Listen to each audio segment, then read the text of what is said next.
Hello friends. This is your friend back with a new fanfic. What if Godlike Naruto realm jumped with Hinata and Kaguya's power? Episode 2. If you like this story, don't forget to like, share, and subscribe, and leave your thoughts in the comments. Now, let's start. Come on ladies. I haven't even given you the hard stuff yet. Grammy Uzumaki could kick those trees while playing hopscotch, with both eyes closed. Naruto shouted as he leaned against a tree watching Sasuke and Yakumo pant as they kicked the trees in front of them over and over. Suffice to say, but the two clan heirs had been thoroughly, and expertly, convinced by the weight of Naruto's big jutsu. Dare he say they might have even moaned. Yes, maybe there was some moaning there as well. Damn, if only he could have gotten some Chicago faces in there, then that would have been perfect. But, anyway, both had been convinced by his prowess and for the past 3 days had been training under the blonde in order to help him realize his ludicrous, insanely genius idea of conquering the elemental nations with them as his generals. He watched with a wide smile on his face at his future warriors working so hard for his benefit. Such lovely slaves. Yup, slaves, minions, servants, aka bitches.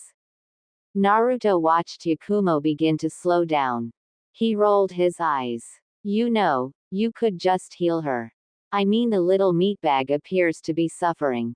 I think it'd be hilarious if we mailed the family her body, but that's not what you have in mind, is it? Kurama asked. The blonde pinched the bridge of his nose. No, that wasn't what he had in mind. However, revealing all of these things one after the other wasn't fun at all. He wasn't going to leave her like this. He rubbed his neck. What to do? What to do? Alright, stop the kicks. You're both sad. Take 10. Naruto called them. Sasuke dropped back and panted while Yakumo fell to her knees. Naruto reached into one of his favorite pocket dimensions and pulled out 2 water bottles.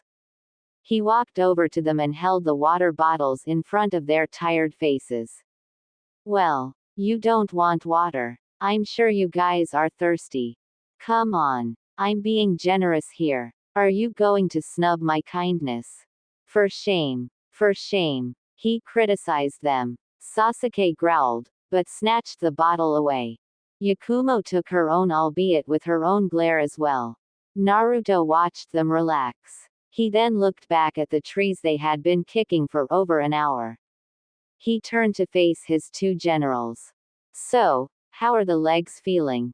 Naruto asked. Judging from the way that Yakumo seemed to be rubbing hers, then it was obvious that she was feeling the effects. The same could have been said for Sasuke, though there was that standard, patented Uchiha frown. The infamous, "It hurts, but I'm gonna pretend that it doesn't hurt," Uchiha frowned. Once the water was consumed, Sasuke threw the bottles away and walked back. What are we doing this nonsense for? How is straight kicking going to make us better? That's the only thing you've made us do for the last 3 days. When are you going to stop wasting our time? Sasuke asked with a deep-seated growl. Naruto merely tilted his head to the side. Hell, even Kyuubi tilted his head to the side. Did this little emo-looking, duck hat wearing, pink eye using, just think his time is better than my time? Naruto asked. The 9-tailed fox smirked from where he had been seated. Maybe you oughta teach him a lesson. No one's time is more important than ours. Do you know how many bitches you could be screwing instead of training these brats? You could be screwing like a damn rabbit. Oh hell yes, Kyuubi said. Naruto stiffened. Oh no. Hey Kit, Kyuubi said. No, you know, the funny thing about rabbits. Think a certain rabbit is having some repressed tension. No. By the powers vested in me as the god of destruction over these lands. Kyuubi no Yoko. I won't do it. Command thee, Uzumaki Naruto. I refuse. Fox. It ain't happening. Take for thine own second wife, the rabbit goddess. Kyuubi hollered at the top of his lungs. Naruto shot up in front of Sasuke and Yakumo. The blonde panted like he had just run 1,000 miles in under 5 seconds. Not his best time, but who was gonna complain? The blonde tightened his fists and then marched over to both trees. He swung his leg through them both, sending them to the ground without effort. They ushered in a mighty crash in their area. You see that? Unless you can do that, then you won't be wasting your damn time. Now get back to work before I lose the rest of my shit. Naruto hollered. He huffed and panted before he stormed off into the trees, leaving Sasuke and Yakumo alone. The young academy student opened a portal and jumped into it. Where are we going? Isn't our poor Whittle village in lockdown? Kurama asked, attempting to not explode in laughter at his Jinchuriki. Try as he might, Naruto could not disable the connection between him and his Biju while performing this technique. Just hearing the fox snicker was enough to want to make him explode. Stress relief, damn it, Naruto said as jumped through the portal and hopped out of it. He landed on the ground and released a breath. Now, where were you? If Naruto took a step in this direction and then he walked along this pathway, then it shouldn't have been long for him to find what he needed. Sheesh. After doing it about 50 other different times, the lines for remembering were becoming a little skewed in practice. Granted, the mist wasn't helping. Yet, he continued to step forward. However, he stopped for a moment. Maybe a change of body is needed here, Naruto said before he skipped across the road. Everything hurts. Her body hurt. She couldn't remember the amount of pain flourishing through her body. What had she been doing? She had been delivering a message to Kurigakure. Yes, she had been sent by her village as an envoy. Then came the pain. Her body hurt too much to move. Her vision was growing hazy. Don't misunderstand anything. This isn't enough to settle our grudge nor our hate for what you've done to our comrades. But it's a start, she heard someone say. She tried to move, but she couldn't. Each time she desired to do so, the weapons embedded in her skin dug deeper. Her eyes grew hazy. If you want to hate anyone, then hate your village and yourself for walking into such an obvious trap. After all, Sunagakure's the one who made all this possible, her assailant had said. His voice leaked with a dreaded satisfaction for her demise that she could do nothing about. Her hearing was fading. Her village had betrayed her. The village she fought under for so long. Pakura felt herself slipping. What had she fought for? Loyalty, honor, friends, family. Yet, was this what she amounted to? Dying on the cold, hard ground in pain because her nation had released her into the jaws of their enemies. Is that what a nation was? A sacrificer of people? If that was the case, if this was the result she had worked so hard for, then they could all burn. They could all burn to the ground. Curse them. Curse them she did. She cursed them all. Her vision slowly began to fade away. Staring before the eyes of the Shinigami, she was not ready to have her spirit taken away. But, what choice did she have? The answer was none. She had no choices left. Kiri Nin stood over her. He contemplated what to do now. He could bring her back to Kurigakure and have her body examined. The Shikuden technique was formidable, and even if it was a hated Kekai Genkai, he could take her body to a bounty office and collect it. Heroes always did make high profits. Damn it, Pakura, you always had to be the efficient one, didn't you? Great, now I gotta do something I'm really gonna like. I came here to get rid of my anger, not, sigh, forget it. I'll forgive you cause you're cute. The Kiri Nin stiffened when he saw a rather grown-looking man pass him by. He stood over the deceased Suna Kunoichi. His blonde hair was an apparent feature in the misted area. Kiri-nin couldn't even hold his surprise when the man turned to him. His whiskered face only held a chilling smile. "You do this?" he asked. Kiri-nin was quickly aware of himself and jumped back. He picked up a kunai and snarled. "Who are you? You're not supposed to be here. Get lost before I kill you," he said, yet the mysterious man blinked. He looked to the left and then he looked to the right. He looked up. He looked down. He even looked behind himself. Kiri-nin clenched his kunai. However, the man didn't move from his current position. The mysterious newcomer shrugged his shoulders. "Who are you trying to show your balls off to? There are no ladies here. Unless you count my friend here who you just deaded for no reason. Like seriously, you took acupuncture to a whole new level," he said. The Kiri-nin quickly growled. "She deserved to die," he screamed. The man tilted his head to the side once more. He scratched the back of his head and rolled his eyes. "Oh, and please, what pray told her that it was so bad?" No, wait, let me guess. She seduced you. Yeah, she seduced you away from your wife. You were trapped. You couldn't contain your lust so you killed her. Oh, such tragic love," he said. The Kiri-nin got angrier and angrier. He charged at the man without fear. "She killed my friends," he hollered, but suddenly his world was flipped upside down before he could even register. Yet, the odd thing was, he saw his body fall to the ground seeped in blood. His head fell to the ground, 5 feet away from said body. The man cleaned off his hand. "Oh shit. Sorry about that. Allergies are bad this year.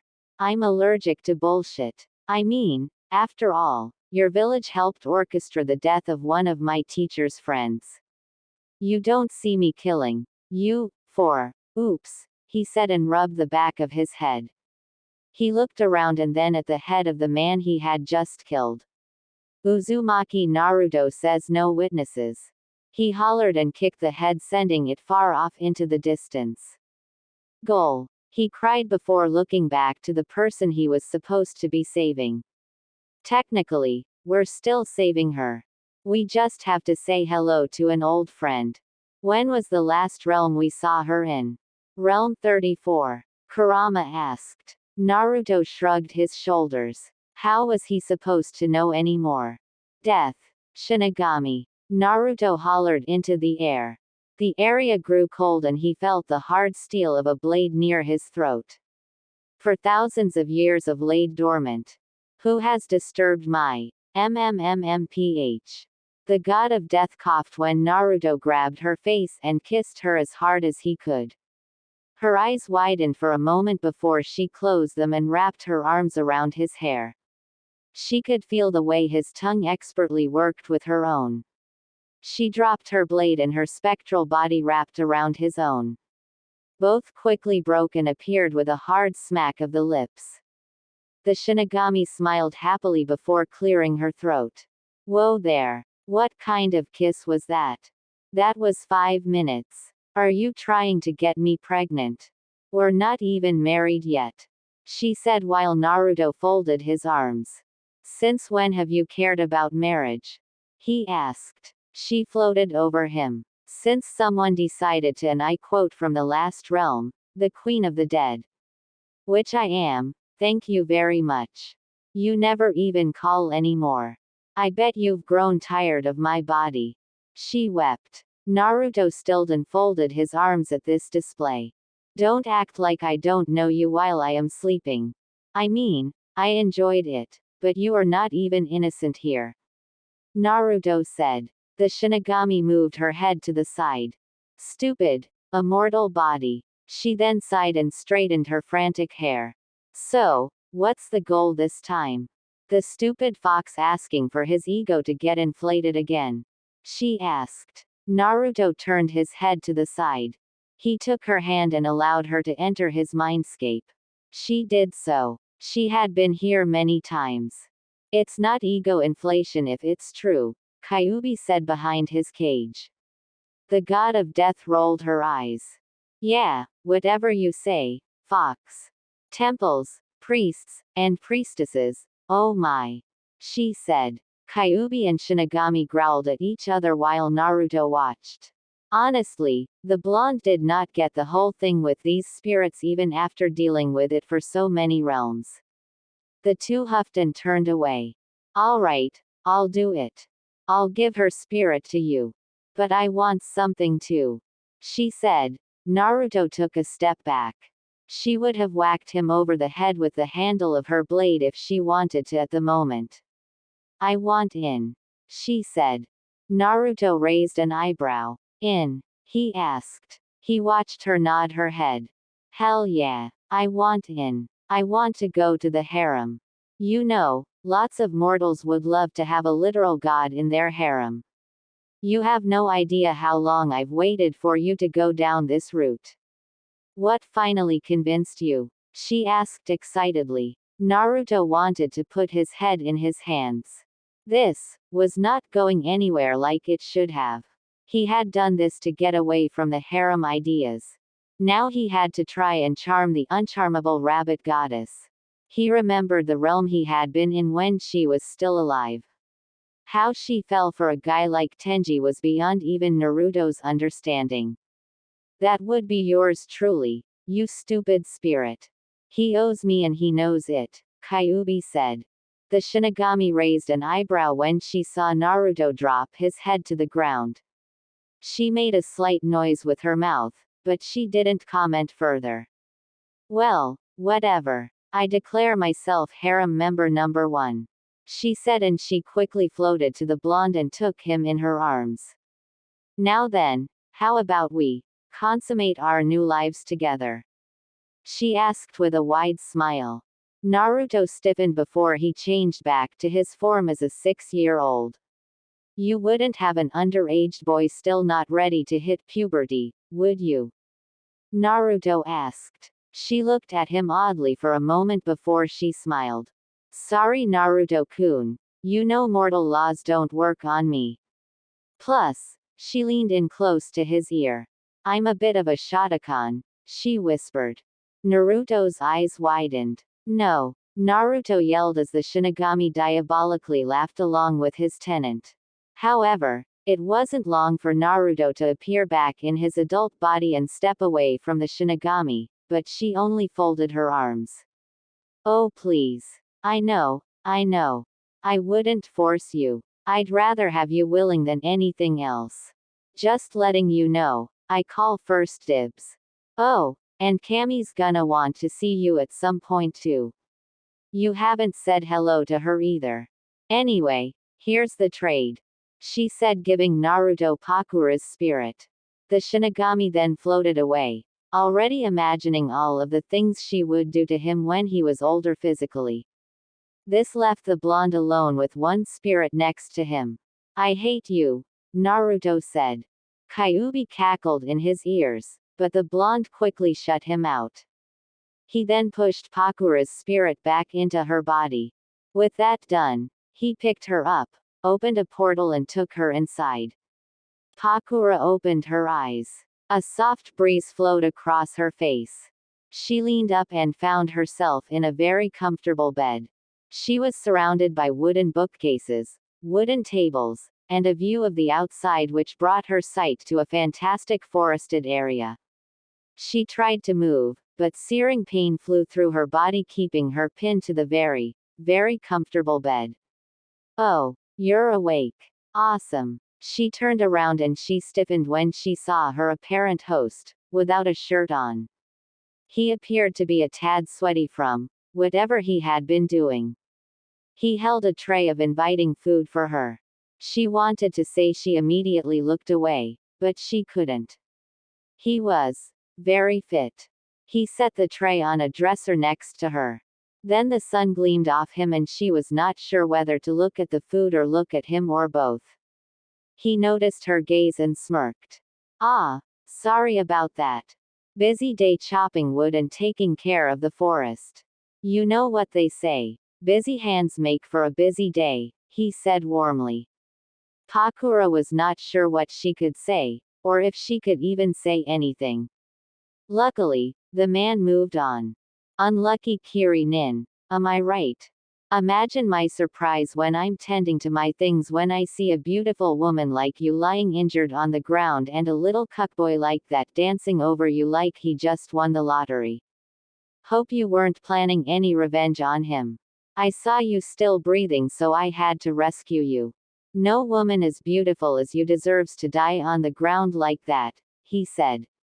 She was not sure how to take all of these sudden compliments being sent at her.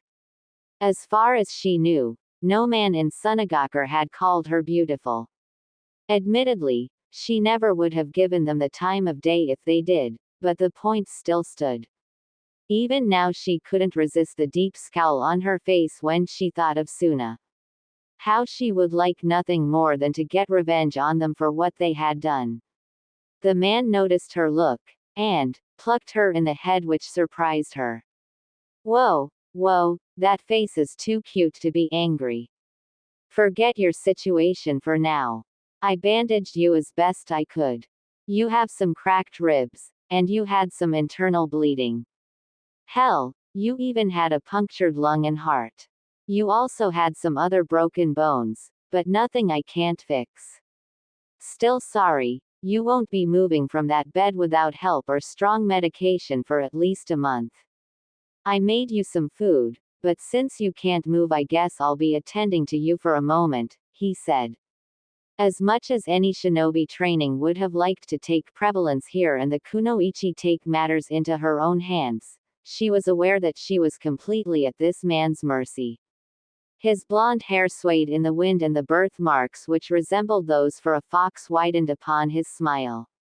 She didn't say it, but she was hungry and thirsty. It wasn't like she could protest. Oh, I'm Naruto, by the way. Naruto Uzumaki, and until you can speak, I'll just call you beautiful, he said. He made an odd face for a moment, but Pakura couldn't even find the strength to argue, mostly because her voice was shot.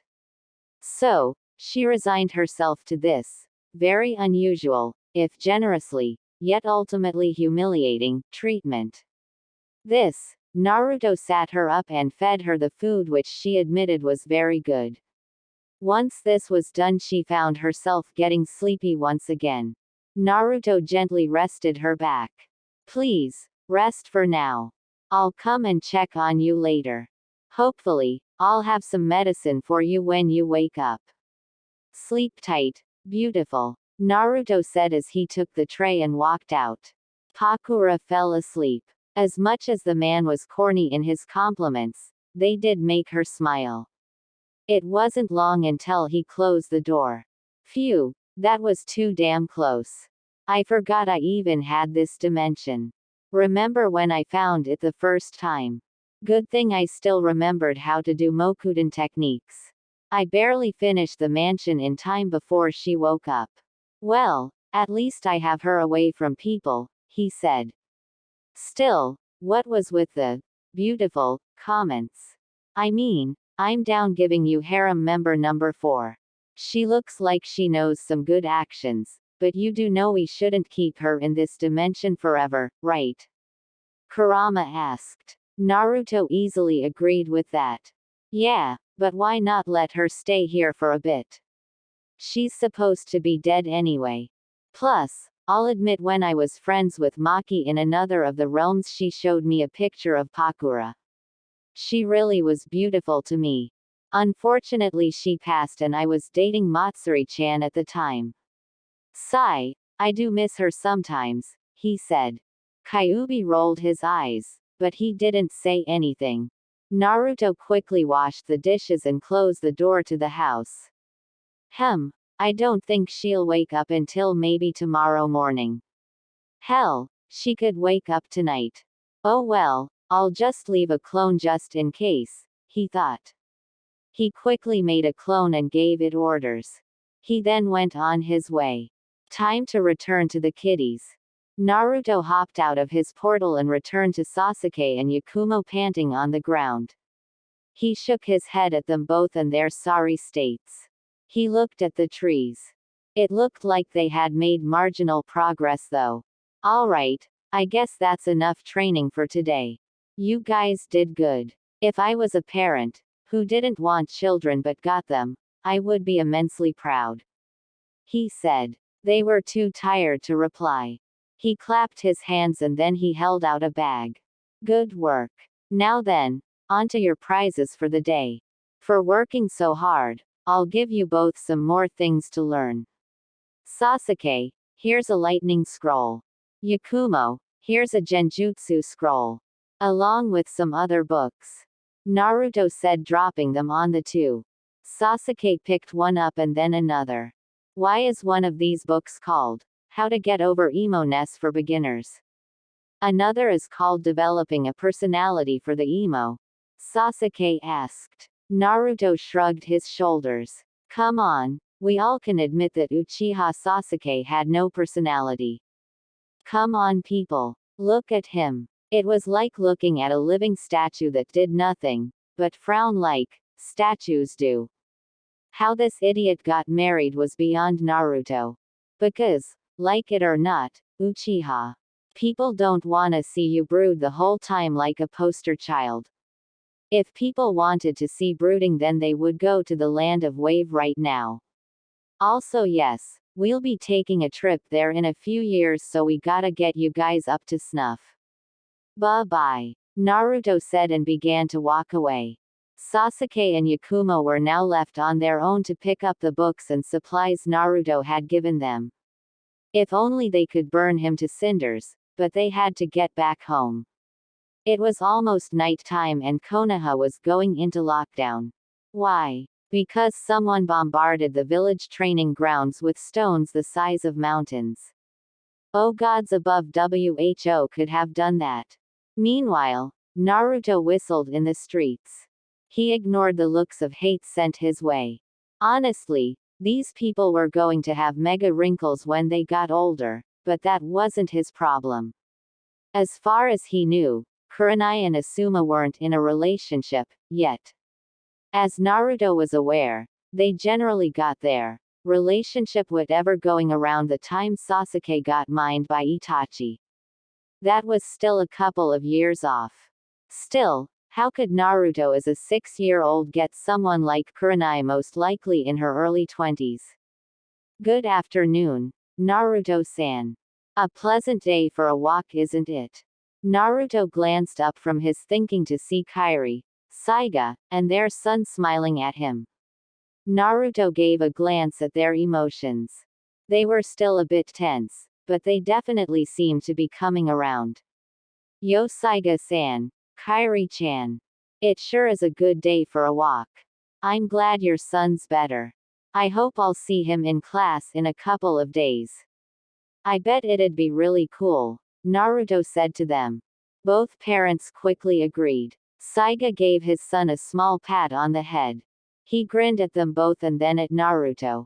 You bet. My doctor said my illness is gone. I bet I could go to the academy in no time. The boy said. Naruto chuckled and seemed greatly pleased by this. He patted their son's shoulder. We'll see you there. Just make sure not to worry your parents. I'm sure they must have gone through a lot of grief worrying about you. You gotta make sure to pay them back. Try not to worry about them like that anymore, K. Naruto asked. Their son eagerly agreed. Saiga and Kairi watched the way Naruto interacted with them. They watched him smile. Alright, I gotta get home and continue studying. We have school tomorrow, so I wanna be early. Bye guys, he said and continued running. Their son waved goodbye, yet Kairi held Saiga's hand. This wasn't so bad after all. Meanwhile, Naruto continued walking. He had been thinking about Kurenai and what he had to do. He kicked his feet in the air for a moment and then he stopped. A massive grin appeared on his face. Kyuubi grinned devilishly. Oh, you're evil, Kit. I approve. Kurama hollered. Hearing this, the blonde quickly sped off.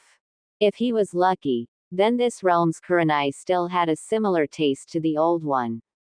Now then, Time for him to win that Oscar award. Eat your heart out, Koyuki-chan. Surprisingly, it didn't take long for Naruto to find Kurenai. She had been sitting with Anko at the local dango shop. Naruto patted his chest and took a breath of fresh air. Come on. Balls of steel time. Naruto had this. Wait. My popcorn is almost done. Front row seat to the greatest actor on earth. Kyuubi said. Naruto knew there was no popcorn in there, but he waited an additional 5 minutes, just for his friend. Kyuubi gave the all clear. Naruto walked out into the clearing. Kami. Genjutsu is so boring. Why do I have to learn these stupid, useless techniques? No one powerful uses genjutsu. I bet genjutsu users just fight and perform regular jutsu. No wonder they can't be flashy at all. I wish Hokage-sama would just remove this useless and pathetic course from the academy. Boo. Down with genjutsu. Down with genjutsu. Down with the illusion arts. Naruto yelled. Kami, if he had a picket sign that would be even better. Maybe a megaphone would help as well, but there was no need to go overboard. He already had enough people looking at him like he was crazy. Out of the corner of his eye, he could see Anko snickering while Kurenai looked at him with disapproval. Now, time for the final nail in the coffin. I bet I could break out of an S-rank genjutsu on my own. That's right. They are that bad, Datbeo. No wonder there's no genjutsu masters in this village. I'm outta here, Naruto said and dashed off. Now then, how long was it going to take for the bird to feast on the breadcrumbs? From their places, Anko looked at her friend. Come on, Kurenai. He's just a kid. They will say anything, Anko said, but the red-eyed woman didn't seem to be willing to compromise. It only made Anko laugh harder. That kid just signed his death sentence. Even Anko hadn't been crazy enough to get Kurenai mad. That was just asking for disaster. I know that, and I'm going to teach him a lesson. If his teachers aren't doing a good enough job, then I'll gladly take their place. I'm following him. I'll set him straight, Kurenai said, paying for her food and walking in the direction that the Kyuubi Jinchuriki had gone. Anko bit her lower lip and got up as well. She paid also. Oh Kami, please let her have her camera. Maybe she could send Kurenai the video when it was all over. Of course, she was also going to make sure that her friend didn't maim a 6-year-old, without her. It wasn't hard for Kurenai to track down Naruto. He was very obvious after all for a kid. However, he seemed to quickly leave the bustling village behind and head far into the woods. This wasn't out of the ordinary for children, especially with how he seemed to be skipping and laughing while he did so. Just look at him, all smug with his trash talk about her personally most trained art. Of course, Kurenai was not an inwardly vengeful person, but for the respect of the arts, she had to teach him his place. Of course, Kurenai also knew that Anko was right behind her, but she didn't have time for her friend. She could see Naruto looking around. Nothing seemed out of the ordinary to him and he continued walking. Kurenai followed close behind him for at least 5 minutes. Now, she could begin her plan. She wove her hand signs, leaving a mistake to be found nowhere. Her chakra quickly covered Naruto's and she forced him to see what she wanted him to see. As angry as she was, she didn't want to damage him too badly, so a burning forest was easily the most acceptable approach. She found she had succeeded when Naruto slowly stopped walking and stood still. His mind and his chakra were currently under her control. So genjutsu is for weaklings, is it? She thought with a smirk. She grabbed a kunai. A nick to the cheek was probably good enough. Off to the side, Anko had her camera ready and recording. Maybe she could even pants the kid for blackmail material. She always wanted a little manservant. She watched Kurenai ready the kunai and throw it. It flew silently through the air. Both kunoichi watched, smiles on their faces. However, those smiles instantly turned into shock when Naruto turned around and grabbed the handle of the kunai. He balanced it on his finger. You know, thanks for taking it easy on me with the burning forest bit, but did you really need to make me drop my soda too? I was loving that, he said, and Kurenai stiffened. Soda. She didn't send him a genjutsu with a soda. Alright, since the freedom of speech on my part has been compromised and I got assaulted, mind if I see who attacked me? I suppose it should obviously be a genjutsu user since I just ranted about one of the most powerful arts in the world. Plus, it had to be someone in the village who knows the arts very well. Someone who I saw sitting in a cafe, maybe? He asked. A sigh knowing that the jig was up, Kurenai walked out into the forest. Anko didn't move yet. She watched her friend approach the young blonde. Kurenai stepped before him. If this was to lure me out, then I can't say I didn't fall for it. How did you realize I was following you? Kurenai asked. Naruto smiled as he continued to balance the kunai. If you're asking about your stealth, it was flawless. No critiques there. However, I've always known, when my wife was tailing me, Naruto said, glancing at her. Anko nearly dropped her camera for a moment and Kurenai narrowed her eyes. She could handle jokes, but that was not a good one. However, before she could comment on that, Naruto spoke. I've missed you, Kurenai. I've missed you so badly. I'm glad the jutsu worked. Please tell me you remember me. You have to, Naruto said. Anko glanced between her friend and the Kyuubi Jinchuriki. Was the kid off his rocker? He had to be. She looked at the genjutsu mistress. Her friend seemed to be devoid of all reasoning. No way. This was like something out of a bad fanfiction. No way this could be real. Perhaps you hit your head too hard while playing. You're 6, Naruto-san. This is the first time you and I have ever interacted with each other.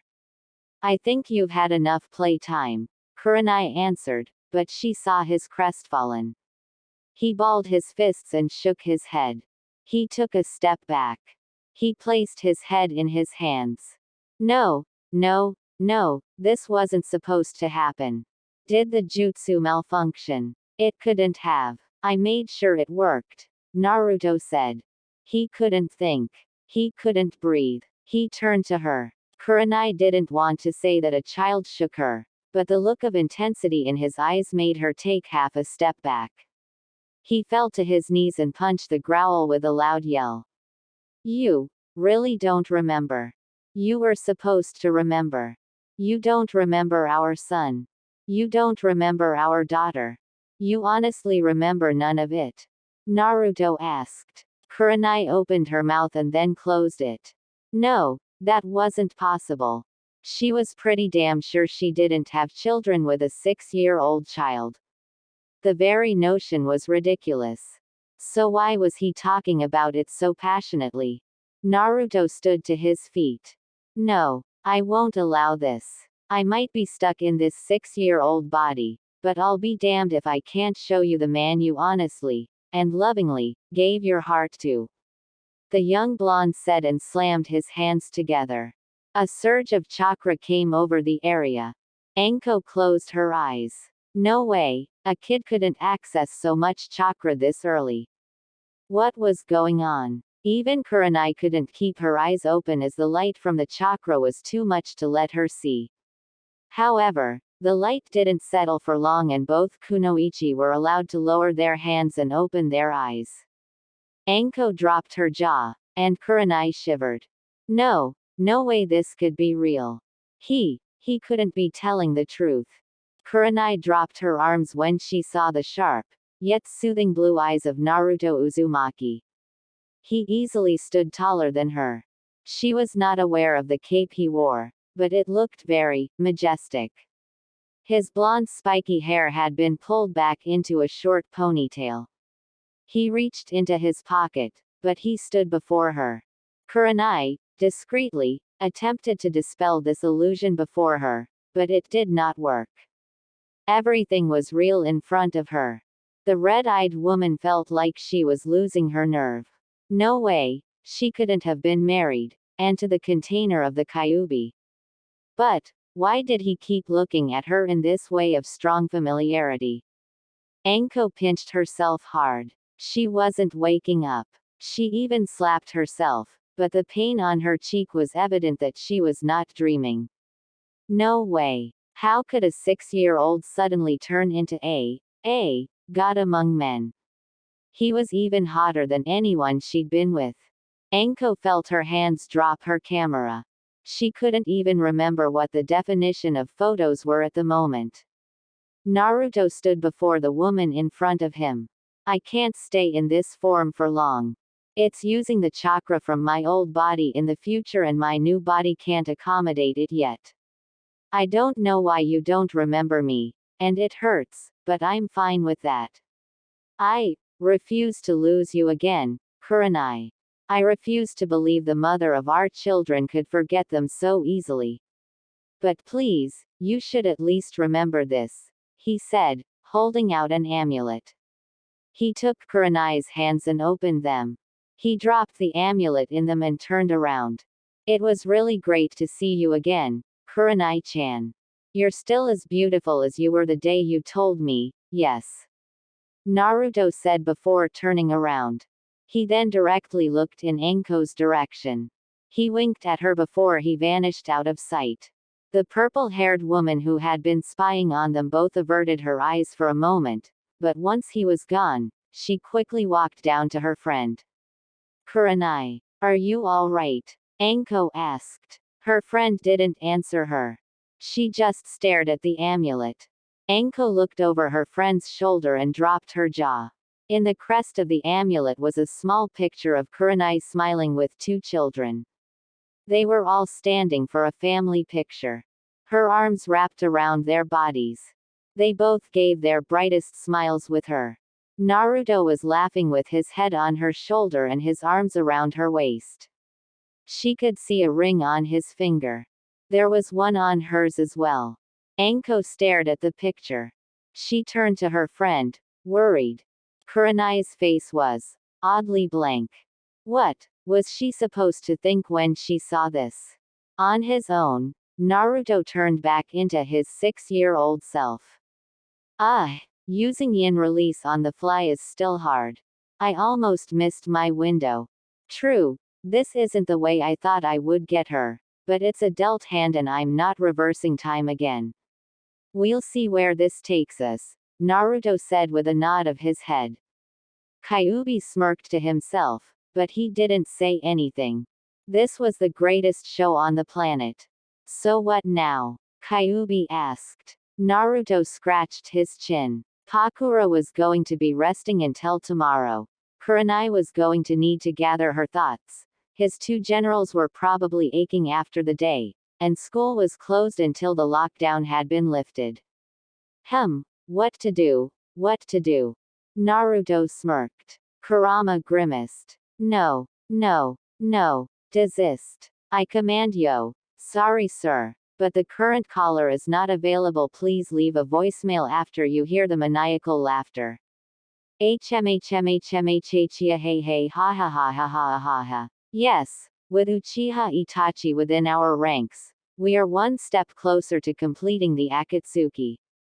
He will be paired up with Juzo for the time being. We're still in the preparation stages of the plans for Akatsuki. We will need more members. There must be 10 of us to properly work through the technique. How are the mercenary assignments working? We must have more funds to come in and support our organization, Nagato said. It had been a trying experience in order to maintain the needed treasury for the next step in their process. It would take much time and money in order to begin an active hunt for the Biju and their respective Jinchuriki. Such things didn't come on a whim. The assignments have worked well. Itachi is currently working on getting settled into his new environment. We currently have Orochimaru and Sasori as a pair as well. They are currently operating within Sunagakur.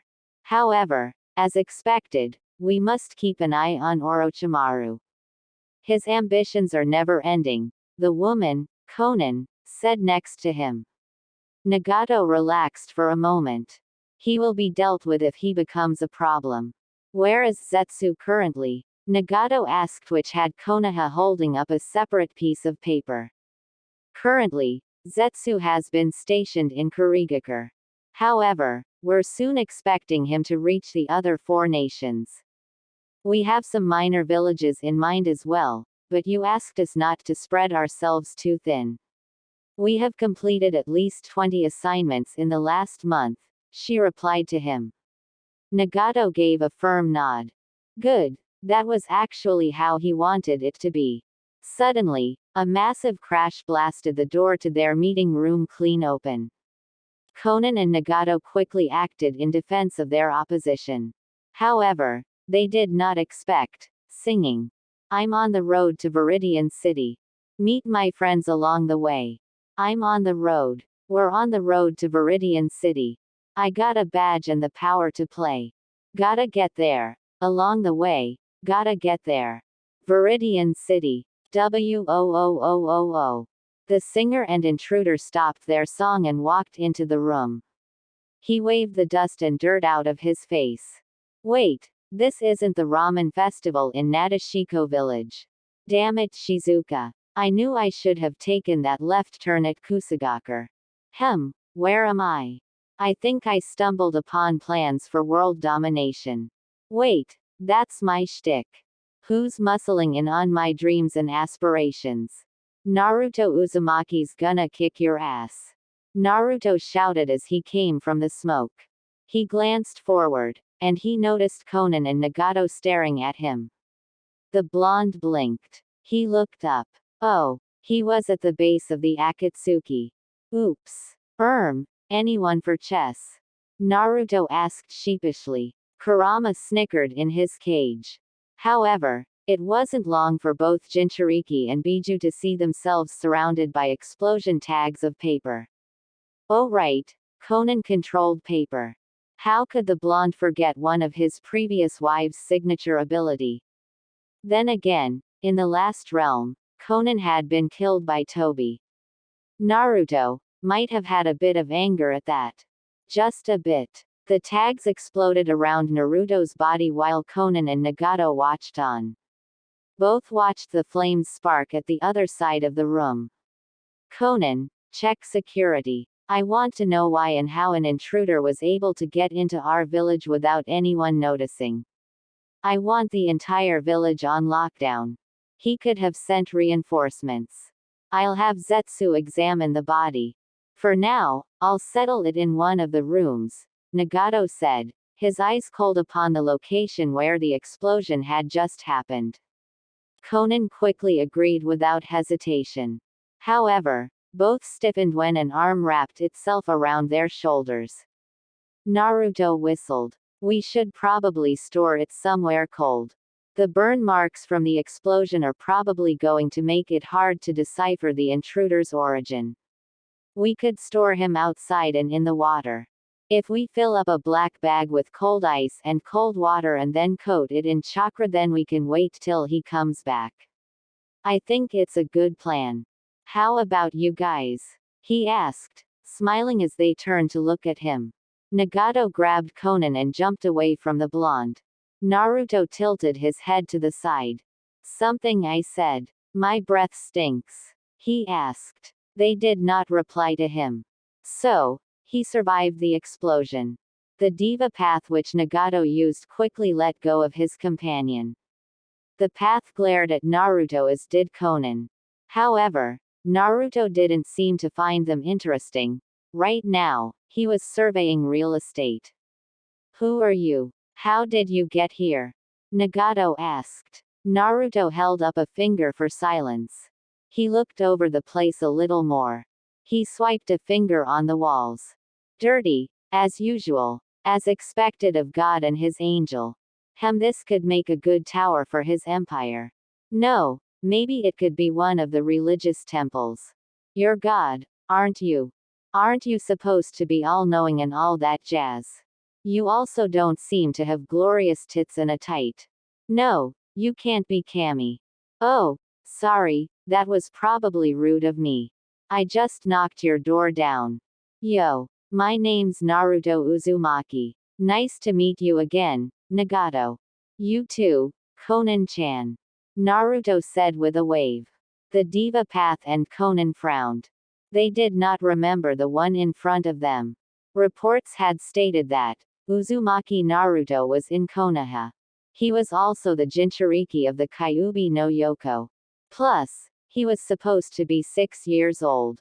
Uzumaki Naruto, the holder of the Kyuubi no Yoko, Conan replied. Naruto scratched the top of his head. I'm too modest to boast, Naruto said. Yet, he noticed the diva path quickly raised its hand. Conan seemed surprised, but perhaps she shouldn't have been. Bansho Tenon, heavenly attraction of all creation.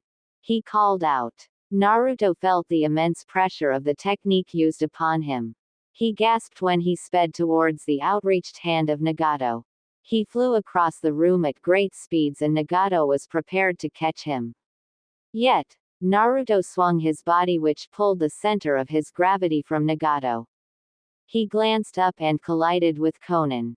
The diva path narrowed its eyes. He broke himself away from my Bansho Tenon. He thought to himself. He then noticed Naruto holding Conan. Her body dipped near the floor. Her hands gently placed themselves in Naruto's. He held her just by her waist which kept her from slamming into the ground. The blue-haired woman stared into the blonde's eyes. I never knew Nagato was such a wingman. It's a shame you have this cloak on. You've got such a beautiful face. Though, I wish you'd get rid of the piercings. Such beautiful skin shouldn't be messed with like that, Naruto said. Conan didn't say anything. Instead, her body turned into paper and about 10 paper shurikens flew at his backside. Naruto swung around and caught them all in his hands. He noticed Conan land next to the diva path. Naruto glanced back at the paper shuriken and dropped them to the ground. Look, I didn't come here to fight. Hell, I didn't come here to meddle with Akatsuki at all. I was on my way to a ramen festival, but I guess my sense of direction today. But listen, your little world domination plan, I'm gonna need you guys to stop it. See, that's what I'm gonna do and I don't like competition. I'd rather not have to fight such a beautiful woman either, nor my own family. It's too cruel. Way too cruel, Naruto said. Nagato frowned as did Conan. Kyuubi Jinchuriki, surrender yourself to the Akatsuki. Your death shall lead to peace. We do not desire world domination. However, we will lead the world to greater understanding and that understanding is pain, the path spoke. Naruto rolled his eyes. Honestly, pain this and pain that. Oh brother. You know, as much as I'm sure people understand pain, I don't think you've got the right approach. Playing on sympathies is fine and all, but, you do realize how idiotic this is, right? Naruto asked as if he was speaking to two children. Which, considering how long he had been doing this, could be accurate. As expected, you can't see the full forest if you are lost in the trees. People have died for peace and there shall be no difference. Pain is the only universal language that everyone understands. From every war, the pain of loss has forced treaties and surrenders. Once we have the Biju we shall turn them into a great weapon. Such nations forget pain, then they will remember. We will make them remember. Peace shall reign, Nagato said. Naruto blinked, and blinked, and blinked again. Is that it? Naruto asked. Neither Nagato nor Conan said anything. The young Jinchuriki rubbed his eyes. God. They were still just as stupid as every other realm. Note. Next realm. Try to get a different Conan and Nagato. This was ridiculous. He then glanced back at them and released a breath. You do realize you haven't changed anything, right? Naruto asked. They both stared at him, but he could tell from the slight gestures of their bodies that they were a tad annoyed at his question. Yet, Naruto pinched the bridge of his nose. You know what? No, I'm not explaining this shit again. If you want to talk no jutsu, you are in the wrong realm. Sigh, just stay out of trouble, you two. Jinchuriki and their biju aren't so easily understood. You're both dabbling in forces beyond your comprehension. Actually, I've got an idea. I'll come back here in about 2 weeks. When I do, I take you both to see a good friend of mine. Hopefully she'll set you both straight. Ooh, that's a good idea if I can manage, Naruto said to himself, which got him a grin. Even so, this did not stop the two Akatsuki members from standing before him. The diva path made itself known. You will not be going anywhere, Kyuubi Jinchuriki. I do not know how you recognize us, but it doesn't matter. Now that you're here, you will not get away. You will be subdued and your death will lead to peace. This is the will of God. Nagato said. Naruto deadpanned. Naruto then snapped his fingers. Honestly, where are the instructions so damn hard to follow? I don't think you were listening. I said I'll come back in 2 weeks and you both are going to be coming with me to meet a friend of mine. Do I make myself clear? Naruto asked. Nagato held out his hand for a response. His ringed eye glowed within the darkness. Before them stood the Kyuubi Jinchuriki, proud and arrogant. They would not kill him, but they would make him wish he did not spout his mouth. He would be begging for death when all was said and done here. Conan stood behind the diva path. No pain. No, the will of God. Shinra Tensei, heavenly subjugation of the omnipresent God, the diva path uttered. Instantly, a blast of pure pressure made its way to Naruto's body. Naruto could see the destruction this would cause. He closed his eyes and scratched his cheek. The intense pressure of the blast hit him with insurmountable force. It was one of the diva path's most powerful techniques. It was easily capable of flattening a village if it were to be used at its full potential. So why was the Kyuubi Jinchuriki facing the full force of the technique without a visage of discomfort? This causes Conan to worry. No one had been capable of standing up to that technique. Absolutely no one had been able to stand before the face of Nagato's power. Why was the Kyuubi Jinchuriki so much different from their given intel from Zetsu?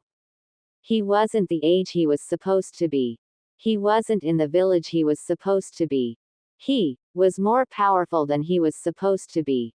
What could be happening? Naruto, for his part, lowered his eyes. Honestly, how annoying could two people be? This was utter nonsense. Of course, Naruto was always down for utter nonsense, but this was absolutely a current waste of his time. Perhaps a bit of a demonstration would need to be in order. Naruto walked through the blasts of heavy pressure brought against him. Impossible. He can withstand the Shinra Tensei as well. This can't be the same Uzumaki Naruto that we received intel on. Was Zetsu wrong? Nagato thought to himself. Neither he nor Conan could find the will to utter words from their lips.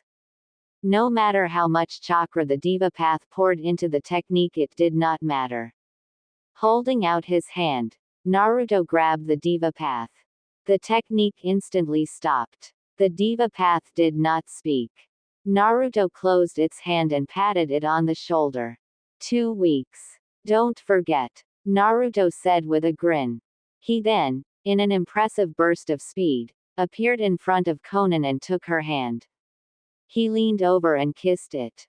I wouldn't have minded holding you a little longer, milady, but parting is such sweet sorrow. I hope to meet you again in your dreams. Farewell, he said. He didn't dash away majestically. He didn't step into a portal. He just faded away, leaving Conan very bewildered. As for Nagato, he was not happy. He was very much the opposite of happy. If a person looked up the word happy in the dictionary, then they would not find Nagato with it. Pakura slowly awoke.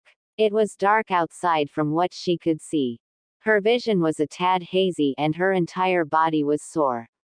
She tried to lean up, but the pain from earlier was not helping. She quickly realized that she was in the same room as she had been earlier. Oh, you're awake again. Good morning, beautiful. Or maybe it's good night now. Did you sleep well? She turned her head forward. Ah yes, her strange and benevolent host was with her as well. There were those compliments again also. She saw him on the other side of the room, playing shogi, with himself. The cage bunshin technique. Pakura didn't know too many people who were capable of utilizing that technique. Wasn't that a Konoha originated jutsu as well? She watched him pause his game and get up from the chair he had been sitting in. Given the fact that she still couldn't move, she couldn't do anything when he placed a hand on her forehead. You're not as hot as you were this morning. Well, I mean to me you are. But your fever's gone down, so that's a good thing, Naruto said with a wide and disarming smile. It wouldn't do good to have Pakura even more cautious of him. Yes, he knew she was cautious of him. She had every right to be. He was an unknown after all. Plus, he had just used a shinobi technique. He knew if she could move, she would already be trying to him in some way, so she could escape. Not that she could, but she would definitely try. You must be pretty thirsty. Not only did you eat, but I also gave you medicine and you were sleeping. Any preference? Water, juice, milk? Naruto asked. She just looked at him for a moment as if to try and decipher his intentions. It bothered her that she found nothing to argue, though she still couldn't talk, so it wasn't like arguing could be done on her part. She shook her head for choice of preference.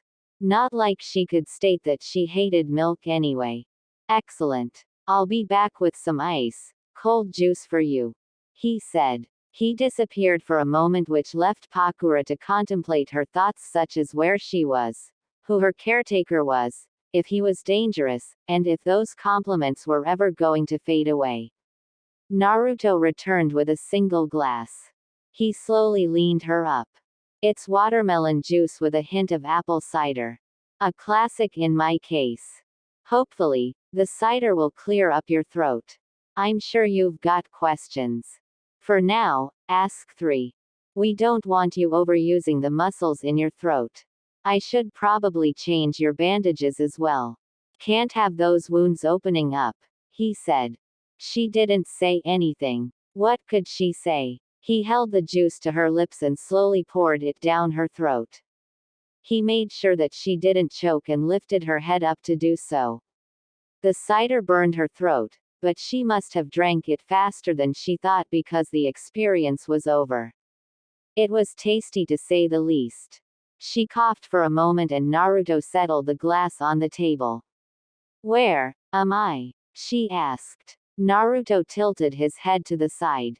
He could play with her in that question, but perhaps some sincerity was needed for a change. Well, you're in my home. Remember I told you that. However, if you're asking where in the world you exactly are, then you're in one of my dimensions. I created it with no small amount of effort. There are no people here aside from you and me. Everything you see outside was grown by me.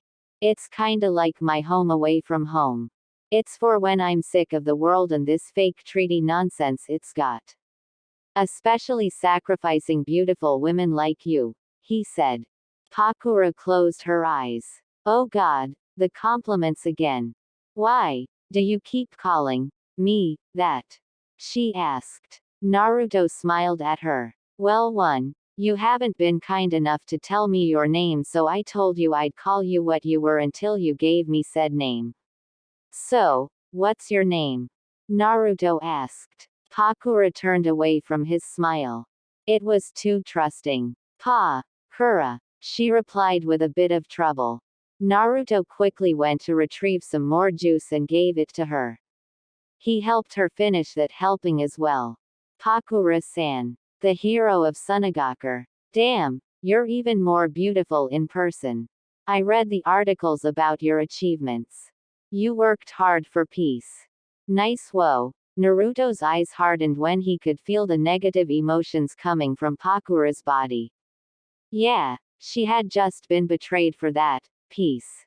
She wouldn't have too many fond memories of upholding such a thing right now. Pay, ace. It's worthless. Just like the nations. She said, and even though her voice sounded scratchy, the disdain and hatred in her tone had Naruto step back for a moment. As much fun as he was having, he didn't like intentionally giving people's hearts to dark thoughts. This was why he had trouble deciding to go through the evil route. He heard her start to cough violently. Naruto took a hold of her. Shish, shish. Don't talk too much. You're still recovering, remember. Besides, your face is too lovely to be angry like that. Come on, let's change those bandages. I'll also give you some more medicine. It should help with that coughing.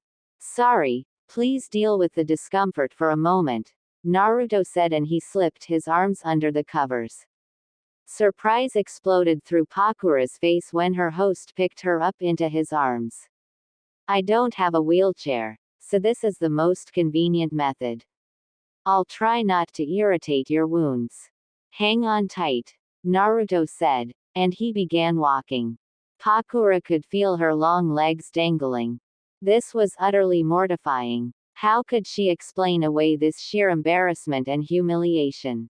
Perhaps she should have been grateful that she was even alive to feel these things. After her betrayal, she thought she would be dead. Yet, thanks to the actions of this mysterious man carrying her, she could still have these feelings of embarrassment. Embarrassment was a small sacrifice to being dead. Yet, how she wished her voice was working so that she could tell him to put her down. She knew she was being stubborn. If he put her down, then she was sure that she would be crawling on the ground trying to get to the destination, if that. That was a whole other type of humiliation that she did not need or want. Then again, Naruto did have some very strong arms. Arg. Naruto took her downstairs and Pakura had the time to observe her surroundings. It seemed like the typical modern house. Kitchen in the back, living room area with a TV on top of a stand, along with a couple of couches, mats, closets, and basement door. He took her into the living room. TV? He asked her. She slowly shook her head. He placed her on the couch. It was a very soft couch. Normally, I would take you to the bathroom or the kitchen, but I'd rather you not feel even more suspicious of me than you already are. Plus, the seats would be uncomfortable. The couch feels much better, doesn't it? He asked her. She didn't speak. Not like she could anyway, but the couch did feel good. It felt very good. Why did you save me? She asked raspingly. He reached over to grab some medicinal things out of his closet. He quickly returned to her. He took one of her legs into his hands. Why'd I save you? Well, despite you being very beautiful, I know what it's like to give your all to something only to be taken for granted. I heard what that guy said. Sunagakur exactly found someone like you expendable. Admittedly, I don't think anyone is expendable, but to learn about your achievements and see you about to die in such a lonely manner didn't sit well with me. I would actually have gone to Sunagakur and punched the cage in the face for what happened to you. Betrayal is the worst type of pain, and as much as I can heal you physically, spiritually, and maybe even emotionally, I don't think I can help you deal with betrayal. I can only say that someone as marvelous as you shouldn't have been treated that way. It made me angry, he said. He didn't look at her as he did, however. Pakura shivered. That was very considerate and sweet. He replaced her bandages and she grimaced at her wounds which hadn't healed yet. Even sitting up was painful given her broken ribs. She could see tons of cuts on her feet and her legs. He quickly took care of those. She watched him meticulously work. He changed the bandages on her legs, her arms, and then her back. Naturally, he told her that her back was much worse. She could imagine it was since that was where she got hit the hardest. She shivered when she felt the cold sting of ointment in her back from his fingers. It was an oddly exhilarating touch. She hoped he didn't notice how electrifying his touch was to her. Of course, the great Uzumaki Naruto noticed. He lightly smiled behind her. He could feel her squirm beneath his ministry. He just had to be slow and alluring. No need to be overbearing. Then, he stopped. Okay, all done. You don't look sleepy, so you might not go to sleep. I don't know about you, but looking at the ceiling in bed isn't my definition of speedy recovery. So, how about a shogi match? Sorry, playing with myself gets boring after a while. Plus, it'll be good rehab for your arms. We can start getting your body moving. Then you won't be stiff and sore waking up, he said to her. Pakura thought about it. She truly didn't want to go back to sleep. The combination of drugs, juice, and recent stimulations were keeping her wide awake. She could use something to take her mind off things. She didn't feel like watching TV, and she doubted she could hold a book for too long before her arms started bugging her. Also, suffice to say, she wasn't going to be practicing any shinobi arts in this condition. Shogi might not be so bad, as long as she had something to stop her sides from killing her. She found herself agreeing. This made Naruto smile. Great. I'll take us back upstairs and then I'll make us some food and drinks. I'll help you with the eating part. Let's go, he said happily. He picked her up and took her back upstairs. He settled her into a chair and he raced back downstairs. Perhaps 20 minutes later he came back with some glasses of juice, a pitcher, and a tray of food. As much as Pakura would like to say she wasn't hungry, the food had a good way of stimulating her appetite. She watched him place it on a counter next to them. He then set the drinks on the table. Pakura watched him set up the board. The beautiful woman in my house has the first move, Naruto said sitting down. Pakura glanced at him, but she tried not to let her lips curve upwards. She tried for a piece and placed it forward. Naruto then followed suit. They played into the night. Woo! 360 no scope. Naruto spun in a circle and threw his kunai at the target. The blade sailed through the air and stabbed itself into the dummy. He landed on the ground in front of his class. Now, if only we could have some TDMs in here, he said, more to himself, which got odd looks from his class. Naruto, just get back in line.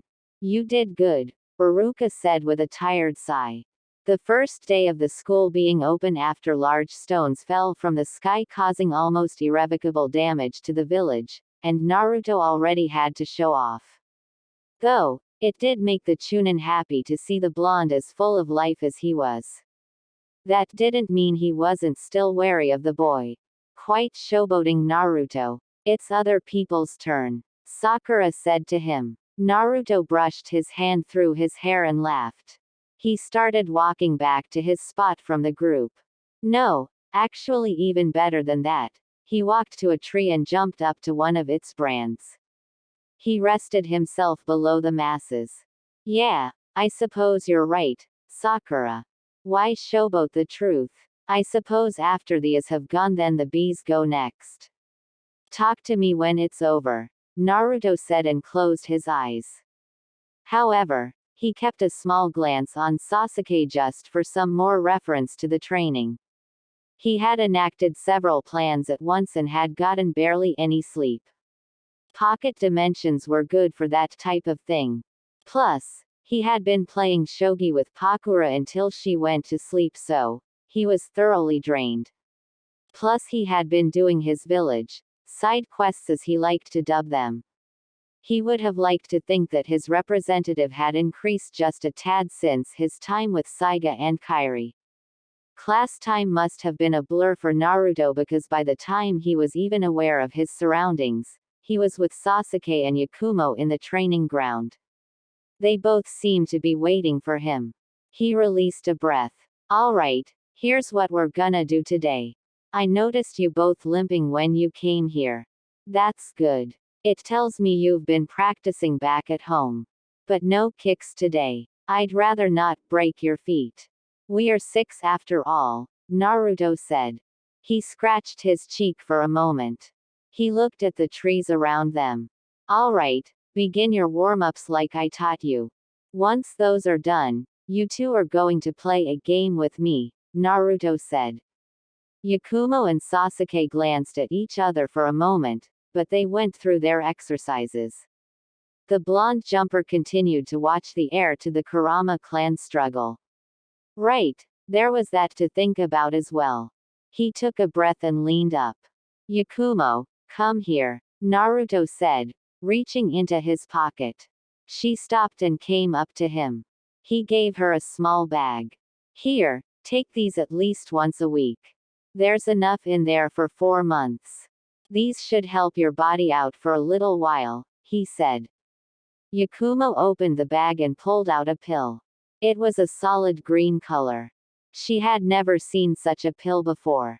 She took it quickly and went back to her exercises. The Kyuubi Jinchuriki quickly noticed that she seemed to be doing much better. Good. We've all warmed up. Now then, the game we're going to play is shogi, he said with a wide grin upon his face.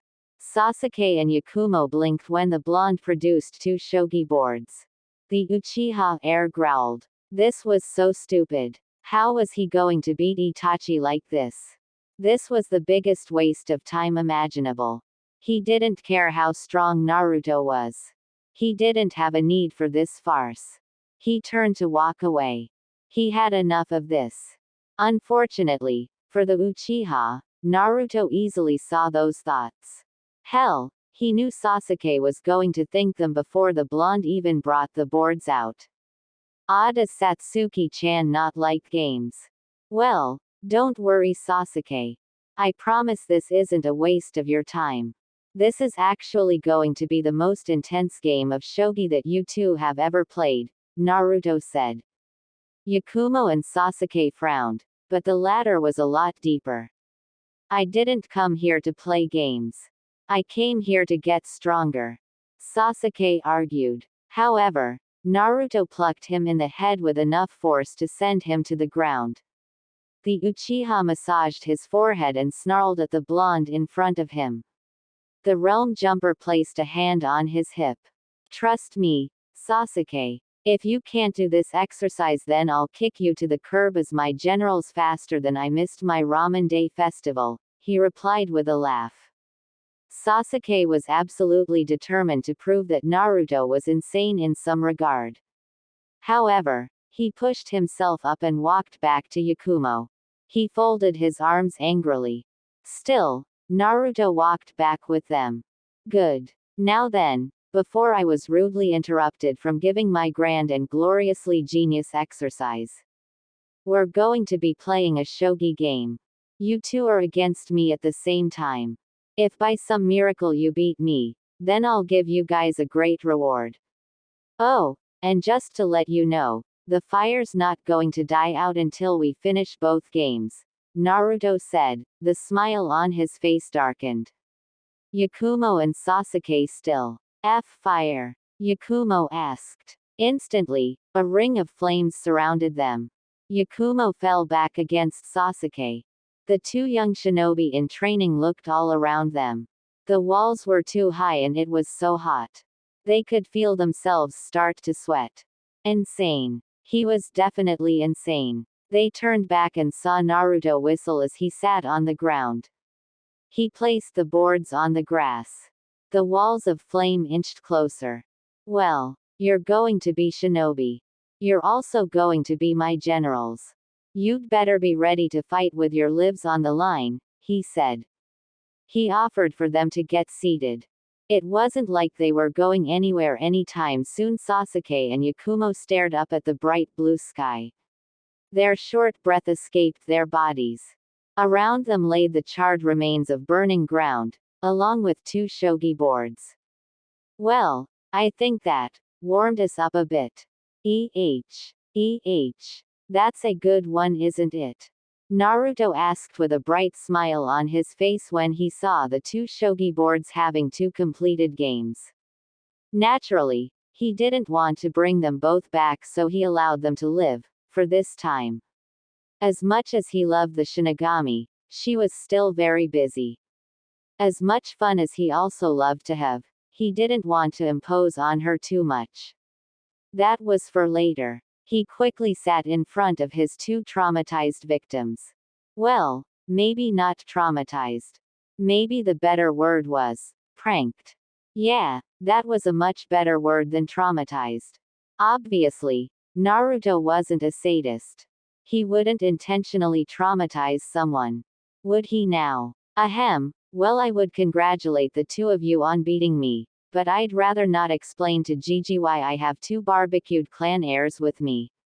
So, I guess I had to let you guys win for now, but you both lasted longer than I thought. Though you did waste like 5 to 10 minutes trying to escape. Glad that worked out for you guys, by the way. Now then, who here can tell me why I suddenly sprung this on you? Naruto asked, a bright smile on his face. He watched the 2 huff. The smile on his face left for a brief period.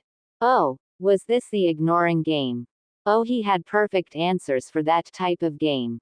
I mean, if you don't wanna answer me, then I'm fine having another shogi match surrounded by fire, with giant falling boulders this time. That sounds like a rockin' good time. Naruto asked. He received no responses. No one could appreciate a good pun anymore. Once his cute little generals were done with their pitiful gasps for air, he collected them and sat them on the ground. Well, I'm still waiting. Come on, work those overgrown peanuts. Naruto said. Their glares at him would have made good additions to his wall when he founded his empire, but another time perhaps. Yakumo dusted off her clothes and Sasuke did the same. Perhaps only 5 minutes of thought passed between them. You were screwing with us, she said. Naruto raised an eyebrow. He then reached into his back pocket and pulled out a scroll. He then smiled at her and tossed it to her. Ding ding. Reason 1 of 5 found out by Yakumo Kurama. Open your prize and see what you've won. He exclaimed exuberantly, trying to wrap her head around his behavior and the gift she had just gotten from him. She unfurled the scroll.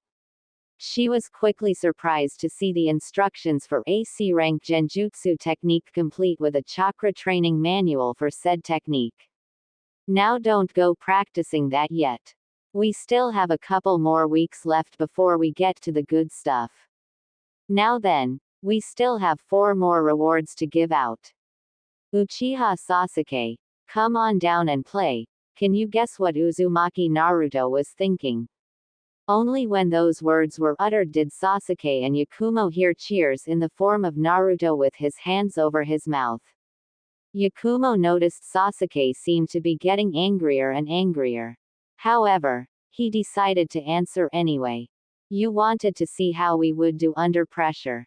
Sasuke asked. Fireworks shot into the air. What the hell? The 2 stared at Naruto and gave him a thumbs up. He reached into his pouch and tossed the Uchiha a scroll as well. Lucky contestant number 2, he declared. The Uchiha unfurled the scroll.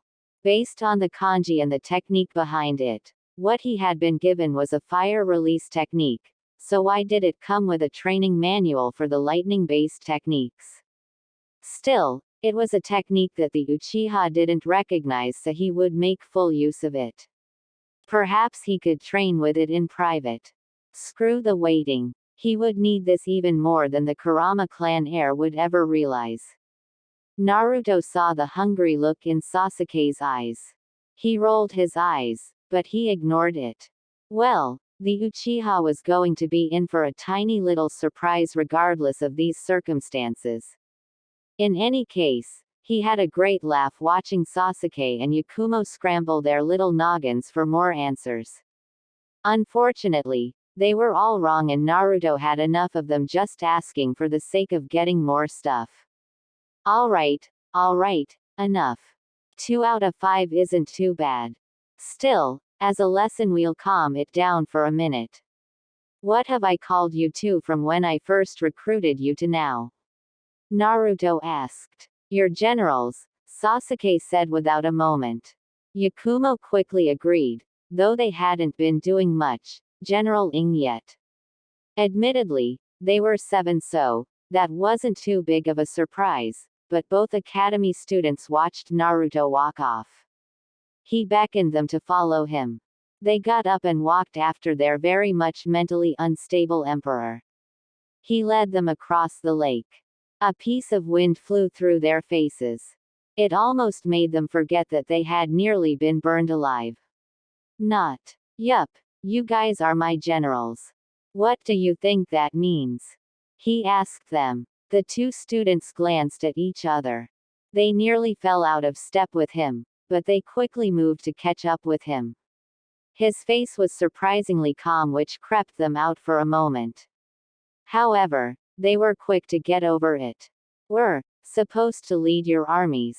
Which you haven't even told us how we're supposed to. Yakumo stopped when Naruto raised a hand. He continued walking. They followed after him. He took a still breath. Yeah, that's one thing you're supposed to do. You're supposed to lead my armies and spread my influence over every corner of the world. You both have taken to the training rather well. Of course, Yakumo's still shaky because of her body, but progress is progress. What else are you supposed to do? Naruto asked. Yakumo thought to herself and so did Sasuke. The 3 continued walking. The Uchiha was the next one to reply.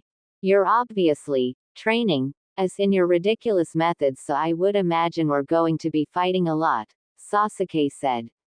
Naruto tilted his head to the side. True, but not what he was looking for.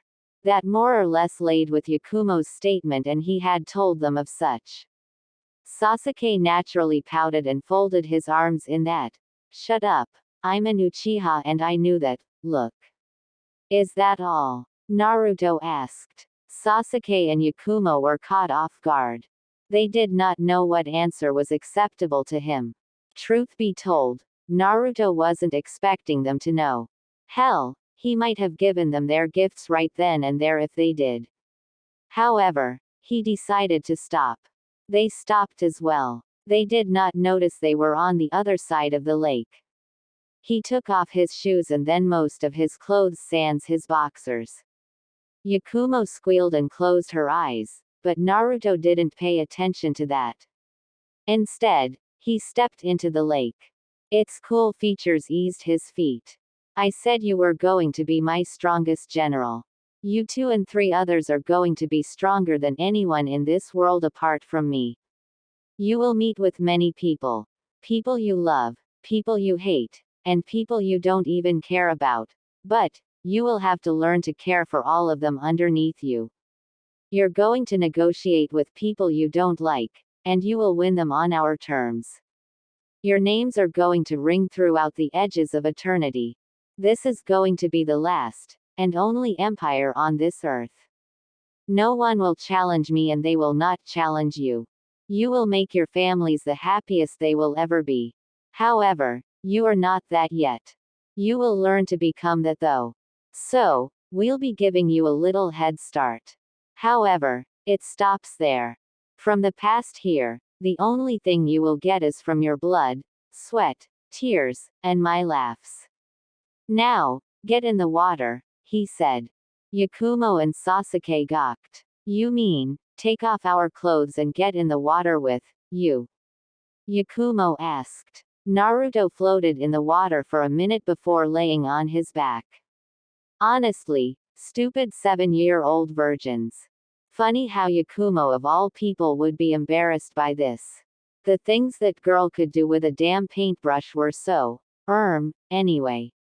Unless you prefer to be soaked to the bone while walking back to your respective compounds, that is generally what, get in the water, means. Thank you, he commented. Forgive him for the sarcasm, but, no, actually don't forgive him. What did he care about? Besides, Naruto was definitely the type of guy to mentor a person's lovely lady if he got the chance. In any case, he could see the trepidation on their faces.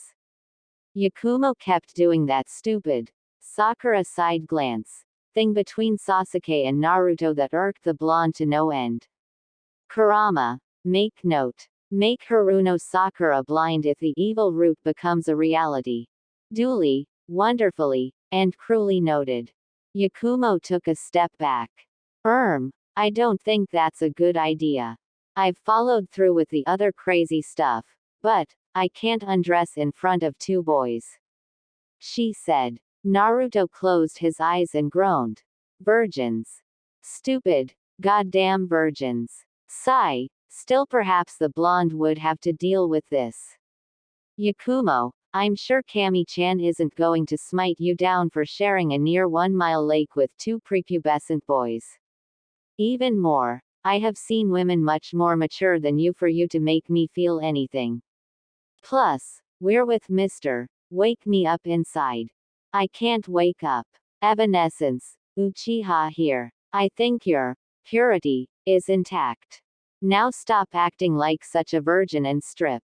Naruto commanded. Honestly, he had other things to do and trying to get a girl to get through her stupid experiences wasn't one of them, yet. Yakumo squirmed where she stood. Embarrassment filled her body. This was definitely a lot more than she had bargained for. What if I wear a swimsuit? I can run back home and get it. She reasoned with him. Sasuke watched the interaction between the two of them, but he didn't like the silence in the air. He and his fellow general looked at the blonde floating in the water. He stared at her and closed his eyes. He stopped moving his legs and sank into the waters below. His thoughts were mixed. He was pretty damn sure he told her to strip. He didn't mean down to her damn bathing suit. Why could no one follow some goddamn instructions? Goddamn. Naruto shouted as he pushed the entire force of his chakra into the earth below. The ground shook with violent tremors which rocked not just Konoha, but the entire world of the elemental nations. Kurama fell while laughing as a powerful energy enveloped Naruto and exploded, covering the whole world in a destructive light which destroyed nearly everything in its pathway. It only took about 40 seconds for it to engulf the entire planet. A thunderous explosion of planet-destroying proportions was quickly heard outside. I did something stupid, didn't I? Naruto asked. Kyuubi cackled in his cage as he looked at the chaos of the Armageddon that he had caused. The lake he had swam in had dried up and the skies rained down fire and brimstone. Spirits wailed in the skies above and the blonde felt the need to put his head in his hands. Just me right. Just take the biggest, widest, thickest kunai and me with it right now. Naruto grumbled in thought. Hearing his friend dying of laughter wasn't helping either. With a growl, he walked out of the lake and into the former green forests that had been Konoha. Nothing but destroyed and scorched earth remained. He stared at his destruction. I'll take it back. This is so much better than the evil root. Kyuubi chuckled as he watched the carnage around them. Naruto pinched the bridge of his nose, and it wasn't long before he felt that familiar sense of spiritual energy. He turned around and he noticed the lovely eyes of the Shinigami upon him. Is this because of my Shotokan comment? If so, I'm not apologizing, but I'll at least understand why, she said. Naruto craned his neck and released a tired sigh. Thunder rolled in the heavens above. He felt a small chuckle on his lips. He walked forward. Nope. I just got into the feeling of day after tomorrow. God. I just wanna something right now. Naruto said. He noticed the Shinigami traced her finger around his cheek. It was a rather cold touch, but a welcome one. He turned around and noticed the seductive look in her eyes. Ooh, you didn't have to bring about the end of the world just for that. I had this new outfit I wanted to show you. I could have even given you an X-ray fetish. Every man loves to see his cum splash into the body of a woman. Do you know how much good girl hentai I've read? She asked. And Naruto wouldn't lie, but if he was a bit older he would have taken her on that. That actually gave him another idea for another realm actually. There was another reason that he didn't take up the offer. He would like the little trooper to expand a bit more before doing anything. Oh, let him be clear. When he turned 12, he didn't care what anyone thought. Some lucky, or unlucky, girl was getting it for his birthday. Now, whether that was the Shinigami or not, well, just help me fix this mess. I bet Kami-chan's gonna send her hot daughters to round me up for this, Naruto said as he slapped his hands together. The death god floated behind him and quickly supplied him with her power. Oh, don't act like you won't smack those firms when you see them. Oh dear, look at you, getting me to say such indecent and uncouth things about my nieces. For shame, she said. Naruto turned to her and she jumped with a shriek when he smacked her as well. Don't act like I can't do the same to you. Now, help me get this one, he said. She smiled and did so. Chakra blasted through the blonde's body as time slowed to a stop. It quickly began to repair itself. Naruto saw life continue as it had been doing and the earth was whole once again. Trees swayed in the breeze of the wind and the lake was cold with water once again. He saw Yakumo and Sasuke come back to standing at the edge of the lake. Naruto released a breath and shook his head. Yup, still exhausting. By the way, what did she say that made you Armageddon the world? The death god asked. Naruto snorted before he whispered into her ear. The Shinigami widened her eyes and laughed. She held her stomach with a hard chuckle. Ha ha ha ha. Virgins, she exclaimed with mirth before fading out.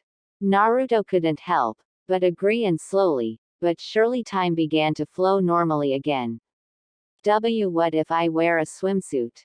I can run home and get it, Yakumo said. Naruto glanced at her and the deal with his two generals. Inputting hacks into the fun. Everyone pull out your game sharks. Pull out your game genies. Pull out your damn action replays. Yakumo's breath stilled when she looked at the blonde's eyes. Naruto took a deep breath.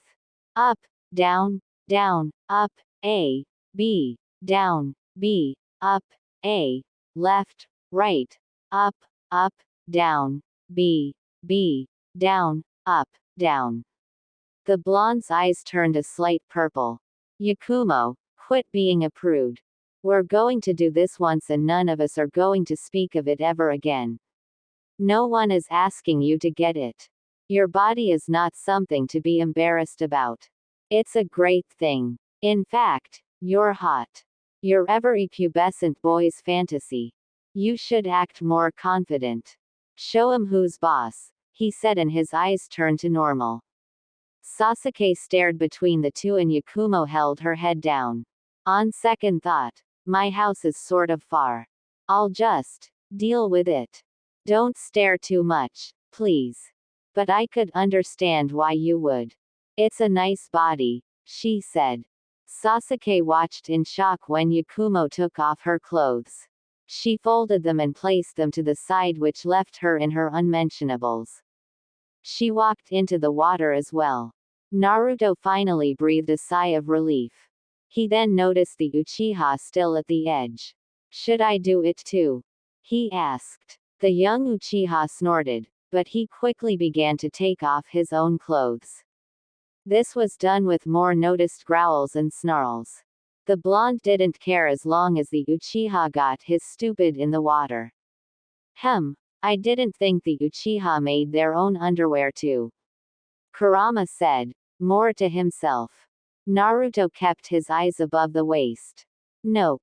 No yaoi. No matter the realm. Please, remember the time with Haku that you. Naruto shouted mentally. The uproar of Kurama's laughter sent the nine-tailed fox falling on the floor. No, I still got the video if you want a replay of that. The connection was abruptly cut. Kyuubi laughed even more. Oh god, it was too good. Naruto released his pants. He was so close to destroying the world again. Kami, he needed some mind soap. In any case, he opened his eyes and he saw them watching him. The blonde grumbled and released one more sigh.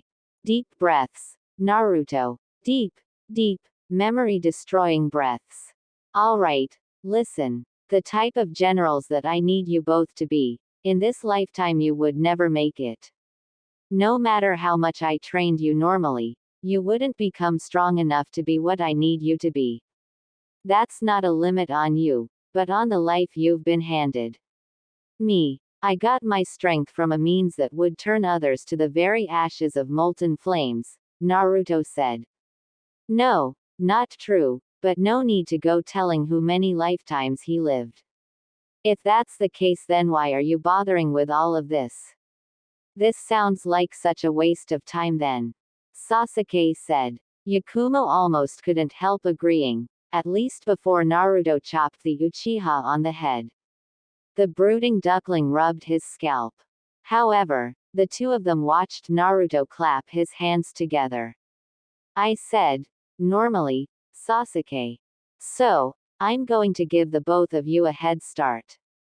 I'll give you both exactly 1% of the total power I've got. Now, let's get this over with, Naruto said. Yakumo and Sasuke didn't even have the time to process his words. Their minds quickly recalled the abilities he had used, all while having a smile on his face as if he had just done something incredibly simple.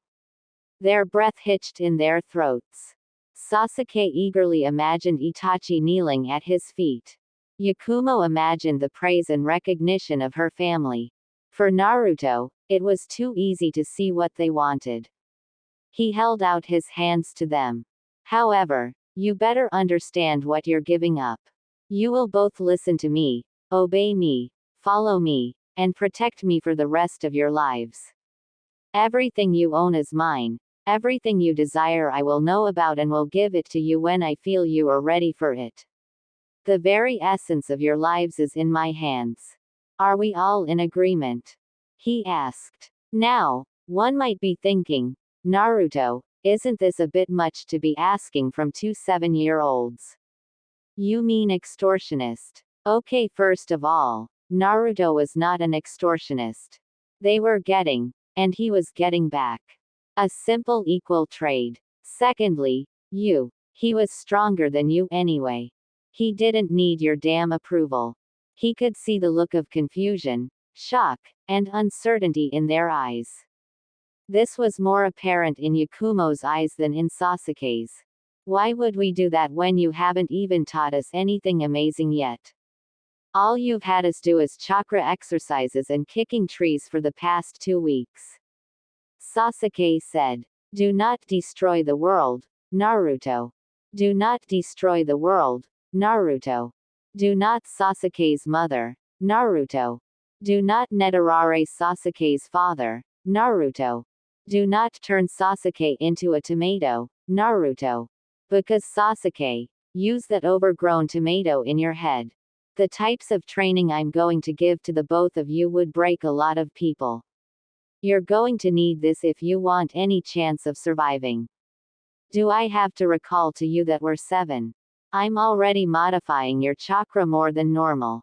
But, I'm not the type to give over power without some type of deal. No one is. Now, if you both don't decide to accept my terms, then that's fine. We'll part ways.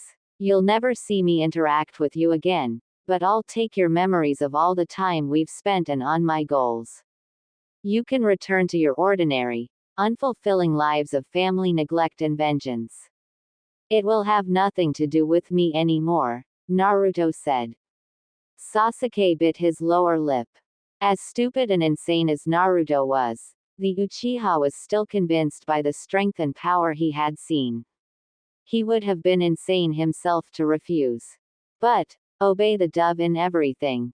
He wasn't even sure his pride could take it. Yet, Naruto was going to be the emperor of the entire world. People were going to obey him regardless. However, he wanted Itachi dead. He wanted him to suffer for what he had done to their family. If this was the price. Swear to me that I will get to kill Itachi. Sasuke said. Naruto blinked. The pain and pressure itched itself across Sasuke's face. Damn, talk about drama queens. Serve me his head if you want. I don't really care. But in the interest of appeasing you, yes Sasuke. I, Uzumaki Naruto, do wholeheartedly swear to let you kill Uchiha Itachi. Wanna pinky swear to go with it? Naruto asked, but Sasuke just snorted. HMPH, fine. If you give me that, then I don't mind obeying anything you say. Everything I own is yours, Sasuke said. Finally. Naruto then turned to Yakumo, and the girl held her head down. I give Naruto-san my everything as well. I don't want to be a weak clan heir. If I can make the Kurama clan among the greatest clans in the world, then, everything I have is a small price to pay, she said. Naruto smirked. He wondered if they would be able to say those things much later in their lives, but they would learn that with him. For now, he had two generals to break into his mold. He raised his thumb to his mouth, and he quickly bit down on it. His blood dripped into the lake and they watched it glow with a very strange light. It made the cold water seem much cooler. He closed his eyes. Drink my blood. It doesn't have to be much, just enough, he said. They weren't even allowed to show shock before he spoke. I am the one to temper the land. I am the one to unite the lost. In the worlds of strife, I will end the wars which make the people cry, and I will be the one to challenge the gods who play their foolish games with the lives of mortals. My name is Uzumaki Naruto, last prince of the royal bloodline of the Uzumaki clan. Those bathed in the waters of my blood before me, all shall be under them, and they under me. By my name, the Kurama clan, and the Uchiha clan shall be blessed with great fortune. Forever they are at the side of the Uzumaki clan, he said. They assumed that this was the time and, though with trepidation, they drank his blood from his thumb. They both gasped as pain exploded through them, but it was only for a moment. Sasuke and Yakumo then felt immense chills, and then intense heat. Naruto and Kurama watched as the two had their hair color change into at least 3 different colors in the span of about 10 seconds. You're going for that stupid, taste the rainbow, thing, aren't you? You are such an idiot. Kyuubi smirked. Naruto grinned with him. Hey, it's good candy, Naruto remarked. His attention turned back to his generals as their seizures came to an end. They both floated in the water, unconscious. The young blonde shook his head and dragged them out of the lake. He rested them on the ground. He returned to the pond only for a moment before scooping up water and pouring it on their faces. They both coughed and leaned up. They saw their emperor standing over them. So, how do we feel? Naruto asked. Yakumo rubbed her eyes. Sasuke did the same. I don't feel any different, the heiress of the Kurama clan said. Naruto would have smacked her over the head had she not just woken up from being unconscious. He could obviously tell that the Uchiha felt the same way. Don't their mothers, Naruto. Don't their mothers. Kami, help him. This isn't Dark Souls. You too. Of course, you're not going to feel it instantly. I've shown you how strong I am. If I don't limit you, I'm like 85% sure your bodies would implode if I didn't. I had to do it and you're no different. You'll grow into it, and as you work more and more, I'll give you more and more of my power.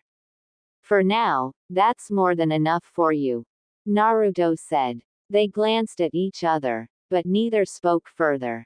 Upon seeing this, Naruto then clapped his hands. All right, now then, who loves homework? I know I don't, but I'm sure you two do, he said, a cheery tone on his lips. The two grimaced, but their blonde emperor gave them no time to react. He held two scrolls in front of them. He dropped them on their laps. Well, I have things to do now. CYA, my cute generals, he said as he waved. He vanished out of their sight, which left them alone. Sasuke grumbled to himself, but he opened his scroll. Yakumo decided to follow suit. She opened hers and they both trembled. Sasuke's hands grabbed the folds of the scroll. He was going to kill that damn emperor. He was so going to kill him.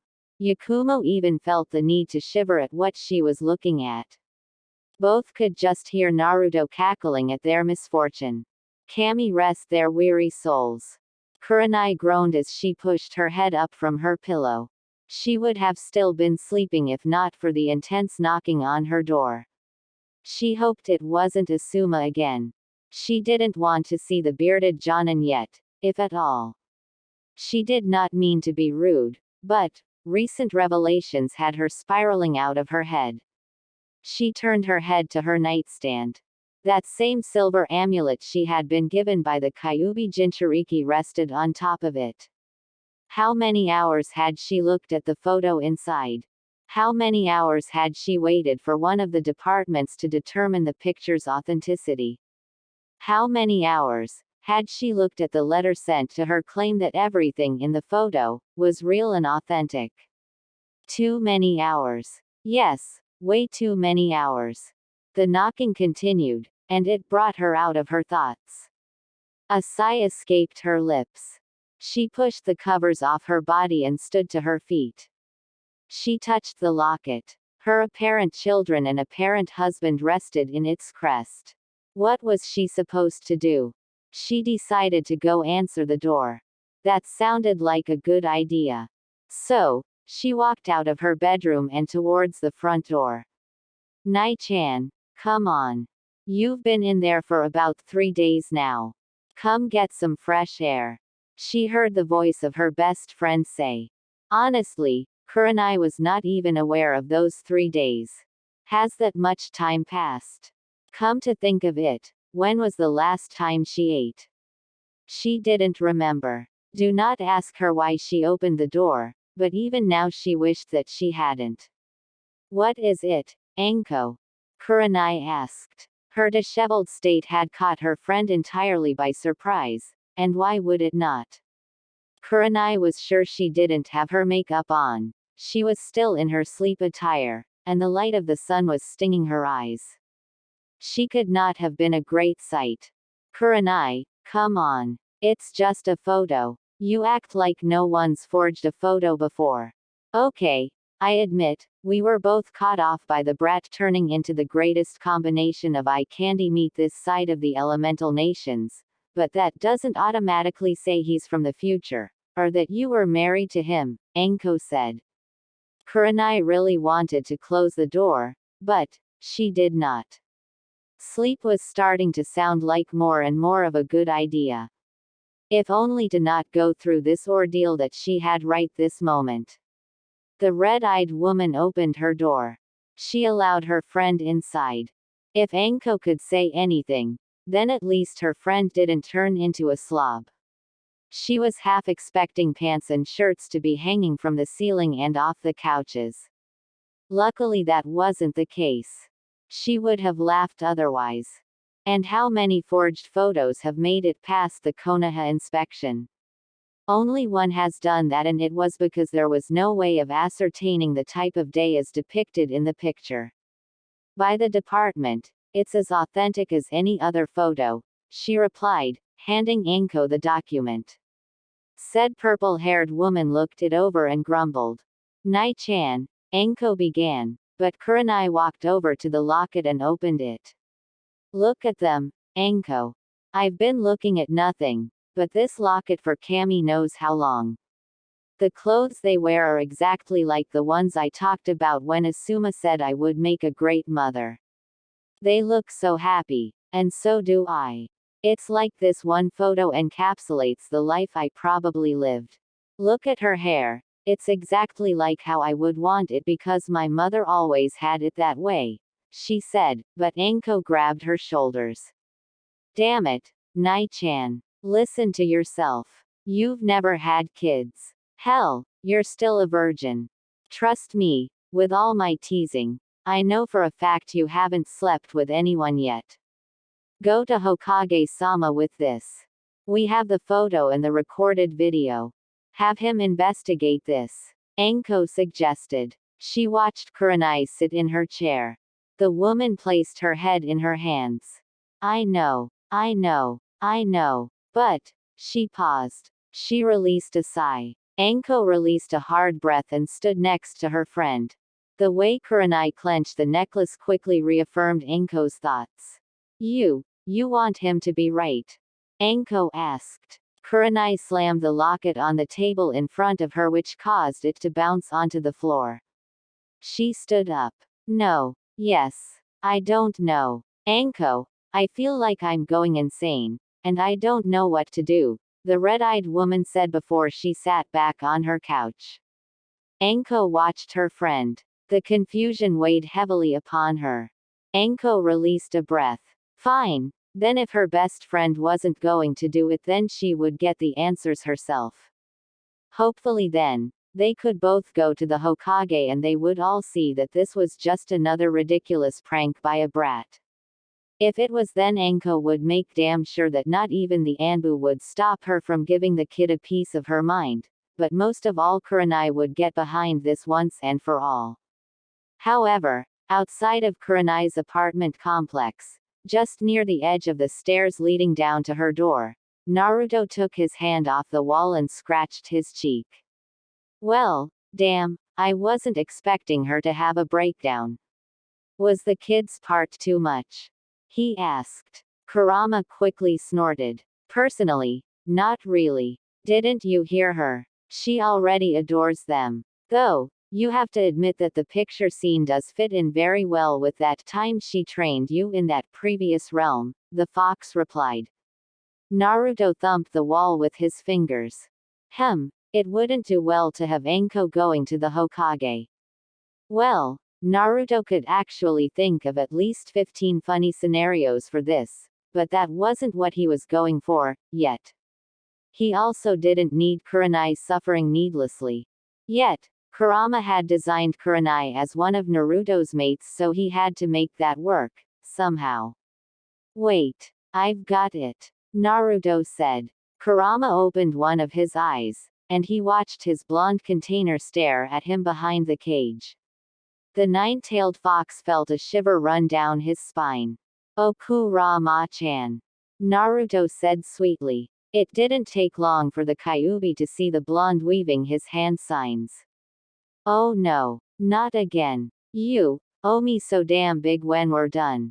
You're doing the evil route even if it kills you, Kurama said. Naruto's grin only widened as he walked into the cage. Yeah, talk it up, fox boy. For right now, this was as evil as Naruto could be, and he was absolutely loving it. However, after this, he had some other things to take care of. First off, there was a very beautiful lady in his bed. Pakura opened her eyes and she stared at the familiar ceiling. 3 days had passed. She could hear the sounds of chopped wood outside the house. A soft smile appeared on her face. She did not say it, but she had found an odd satisfaction of waking up in this room, and listening to the sounds of a certain man outside. The room felt very spacious, and the warmth of the sun rested just on her body but below her face. She could manage some light stretches to flex the muscles, but the pain in her body was naturally still a deterrent for strenuous activity. Good morning, beautiful. Oh right, you have a name now, Pakura-chan. Damn, I miss calling you what you are. And then there was the person with all the flattery and comments, coming into the room. He carried a tray of food with him. Much to her disappointment, he came with his shirt on. Not that this should have made a difference either way. It didn't. Shut up. Anyway, she watched him place the tray on the table next to her. The food smelled heavenly as always. Now then, let's lean you up and get some food in you, he said. He gently pulled her up. He fed her the food and slowly allowed her to swallow. Hey, swallow. The smile on her face whenever she ate the food was glorious to his eyes. Yet, she didn't know this. With that done, he quickly picked her up and took her to the bathing area. He closed his eyes, yet he navigated his house with expert precision that Pakura always felt stumped by. He did not bump her into any furniture or walls along their trip. He was also very accommodating to any displeasure that could have been shown on her face.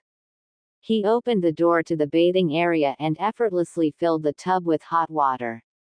She watched him with scrutiny, but his eyes remained completely closed the entire time when he undressed her. Oh, trust and believe, she had put up a small fight when he took her here, which caused her to reopen one of her wounds. That was when she had seen one of his more intense sides. She knew she was being stubborn that time, again. She couldn't move, and thus, she couldn't wash herself. Her displeasure must have shown because Naruto just did the bare minimum before getting her done.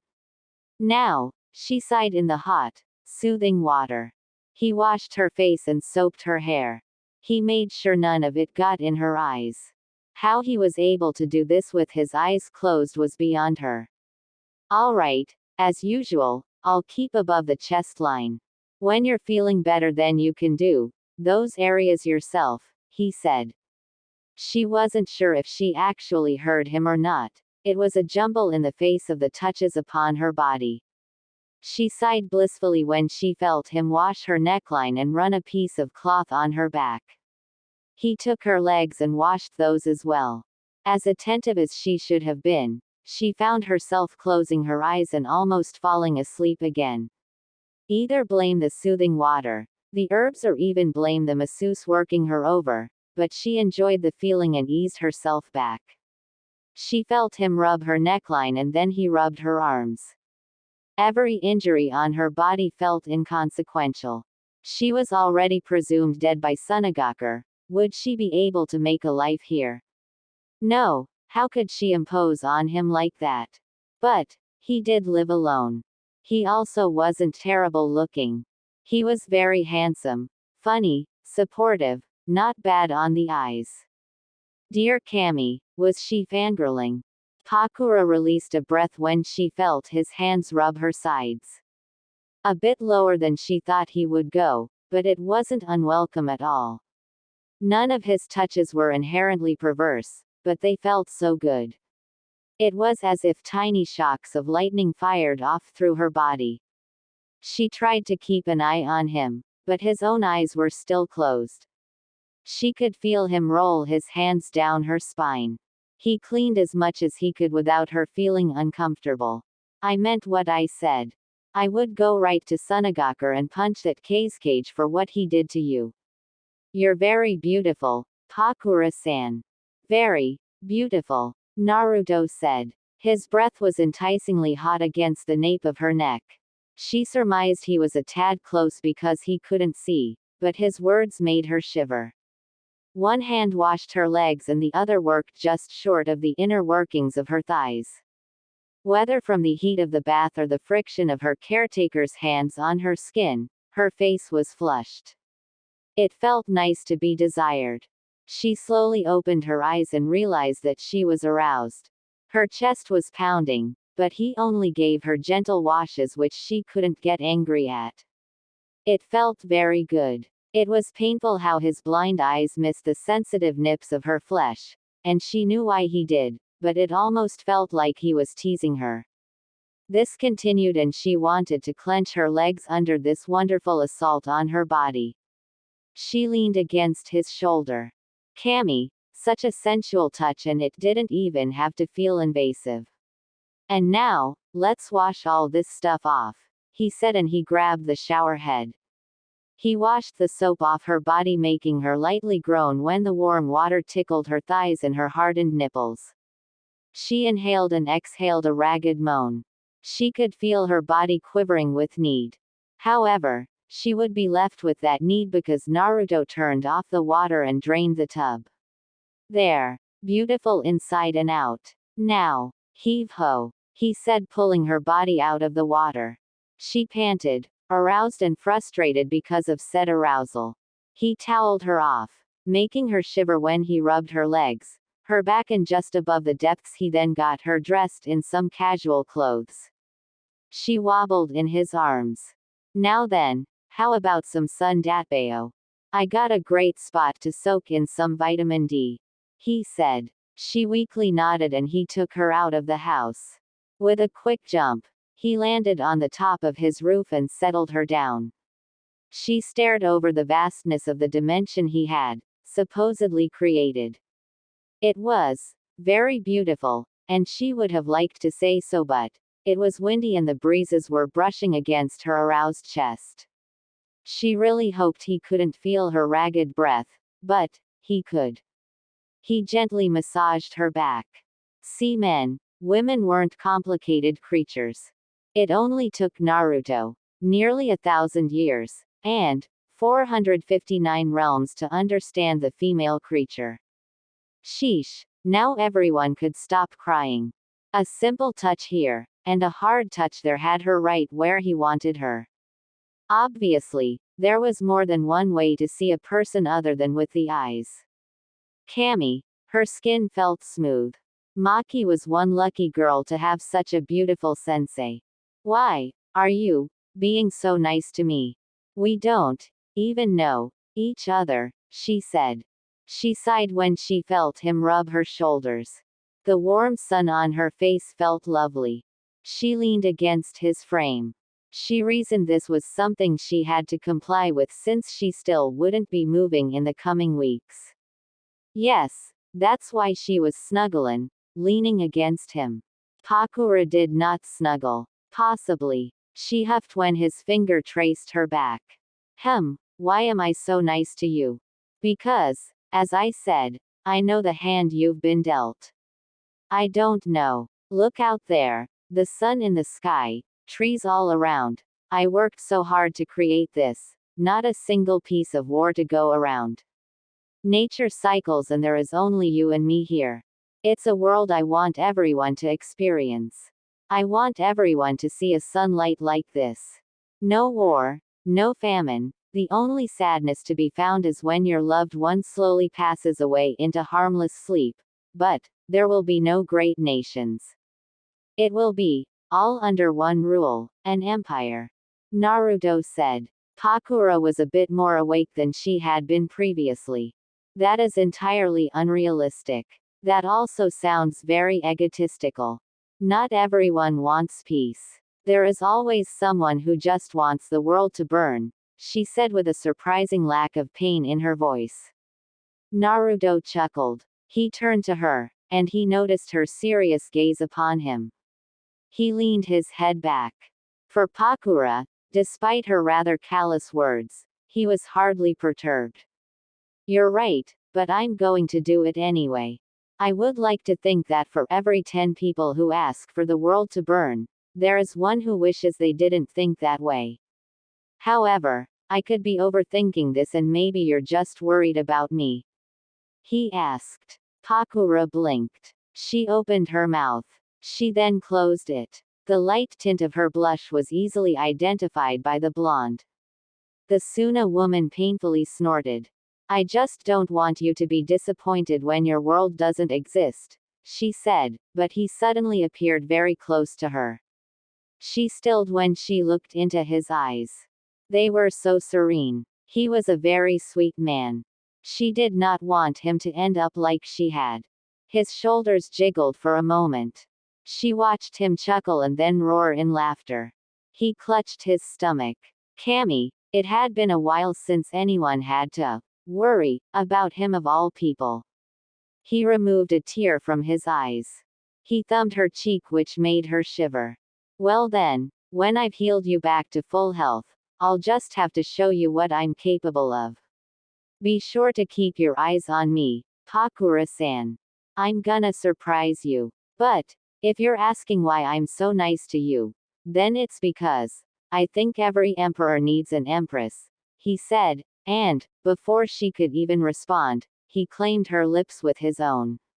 Her eyes grew, and visions of her walking with Naruto in red and white regal clothing. Material of silk, cotton, and bamboo fiber successfully crafted their cloth. He waved to those of their empire, and she waved with him. She could hear the people cheer in her ears. All under one rule of Emperor Uzumaki, Naruto, and Empress Uzumaki, Pakura. That sounded rather pleasant. Kyuubi smirked as he threw some popcorn into his mouth. Still a better love story than Ninjalite. I think every emperor needs an empress. If I could cringe, I would do it right now. Even after so many realms, your lines still. Kyuubi said while Naruto cleaned out his ears. The blonde grumbled to himself for a moment under the howls of his friend. His feet touched the sharp ground of cavern earth. School had just let out, and Naruto wanted to get to his next general before it was too late. True, he could have warped there, but come on. Come on. Why use fast travel when there is so much world to see? Besides, side quests could abound in the outside world. Despite someone's bitching, he still had a temple to create as well. They aren't lines, if you mean them, Kurama.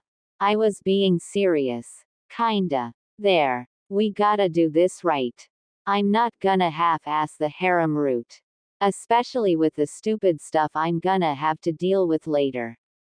I'm still trying to get stuff done for Kurenai, and my other general still has some growing up to do. Well, they all do obviously, but I'll leave them alone for right now. For now, I've got to do some boss battling. Unless you want to, Naruto remarked. Kurama grinned to himself. His red eyes glowed. Now, who is Naruto to deny that? Don't kid me, brat. I'm more than willing to wait for my stuffed chicken dinner. It's better to let it marinate before you devour it anyway. Kyuubi said. Naruto smiled. He stepped around a corner and, just as he thought, his general was watching the scene in front of her, crying her eyes out. The blonde glanced forward. 10 people, or possibly more than that, were wearing masks and robes. Hey, I feel like I'm in the descent. Only in my case, I could turn all those damn cave dwellers into my bitches. Ooh, that's one for the notepad. Elemental Nations. Underground Hall. Yeah, that sounds about right. Alright, anyway, back to the objective, Naruto thought. He watched his general clench a piece of fabric in her hands. He decided to make his presence known. He touched her shoulder. She whipped her head around, but a hand covered her mouth. She stared into his blue eyes. He got the information he needed out of her gaze. He could see the hurt and the pain in them. Hey, such a contrast to who she would be in the future. It's painful, isn't it? Just watching on the sidelines. You wish you could go down there, don't you? You want to make them pay, don't you? Wait for my signal, he asked. Her shock brought her back to her grief, and her anger. Her eyes burned into his own. Yes, Naruto liked that look. That look that would burn through an entire enemy force if only trained to do so. He noticed she was a bit older in this realm than he had intended, but they could improvise. He did not wait for her to reply. He removed his hand from her mouth. She did not scream. She did not say a word to his mysterious presence. Just watch, I'll get them up for you. Hell, maybe in time, I'll even be able to get your friend out of there, he said. She gasped, but he just patted her shoulder. He walked past her. She watched him wrap himself in a dark cloak and a fox mask. Now then, time to represent. Has anyone got any popcorn? Naruto stepped into the cavern. What is taking so long? You were supposed to have the box open by now. Need I remind you all what's at stake here?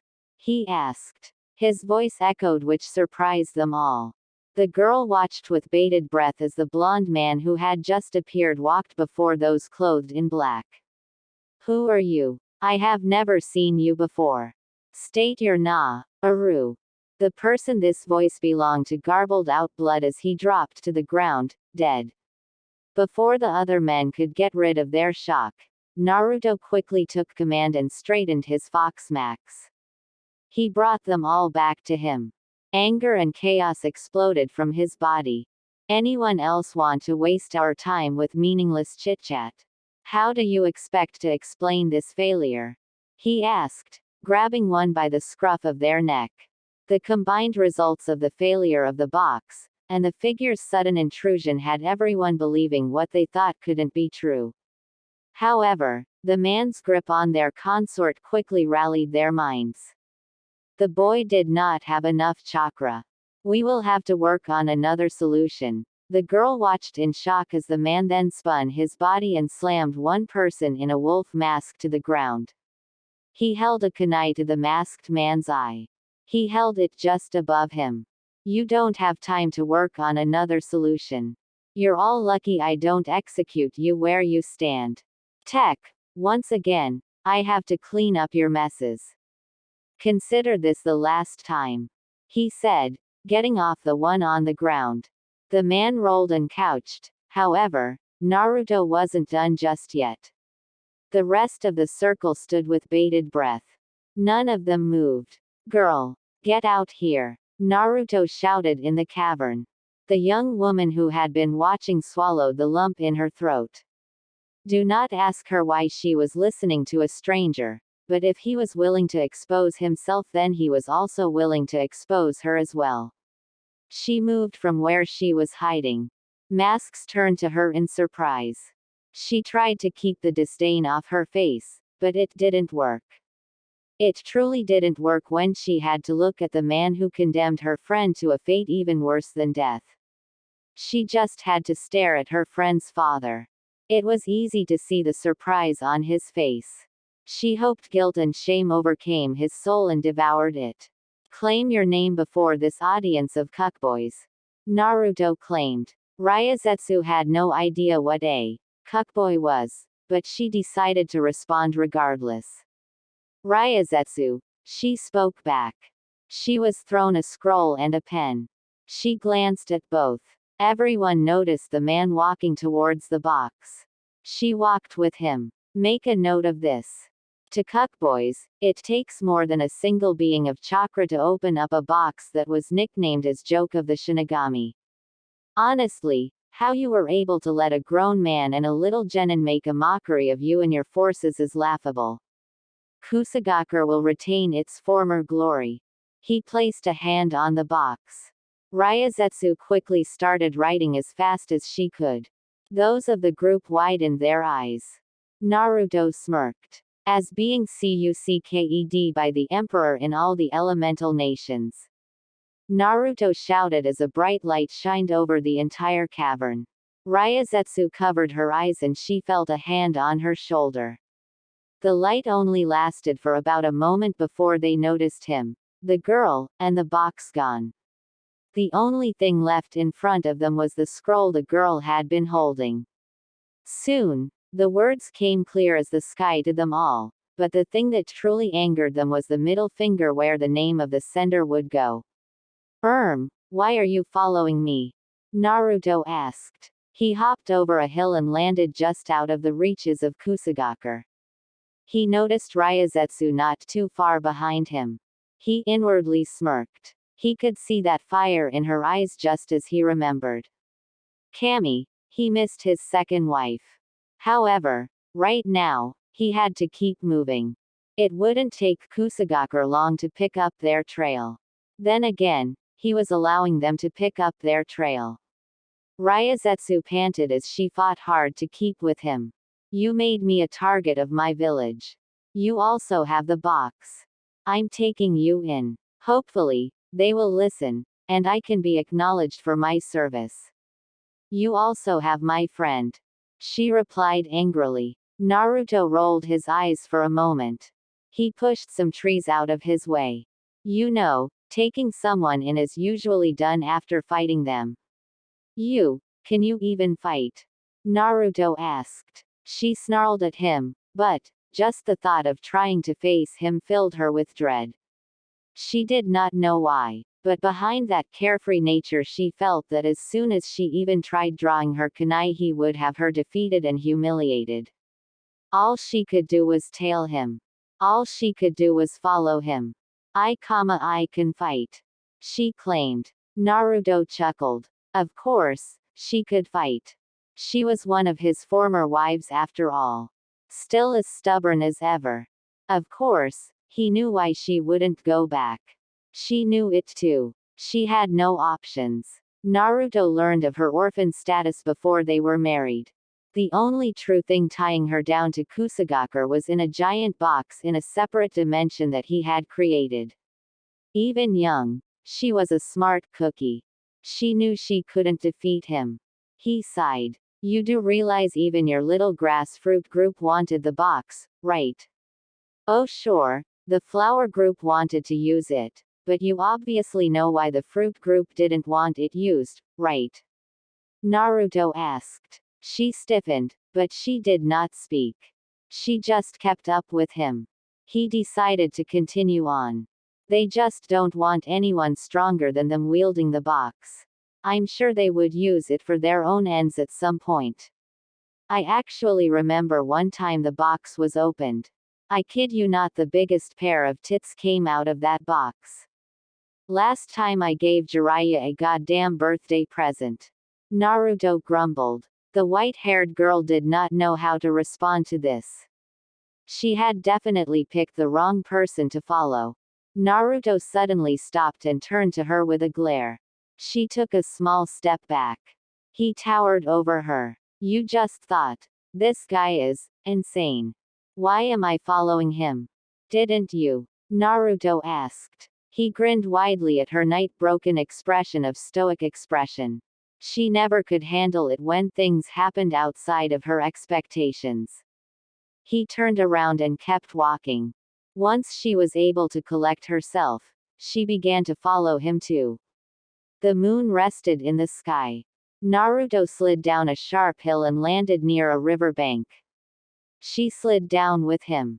Well, when you have stupid and perverted thoughts like that going around, how am I supposed to think? Ryazetsu replied. However, she saw Naruto look at her like she was literally the dumbest person on the face of the earth. He then pointed at her, which made her give another freeze. Oh no, you don't. Don't even try to counter that. Men are disgusting perverts bullshit with me. Sheesh, you women always act all high and mighty like you have the purest souls to be filled with the kami's spirit.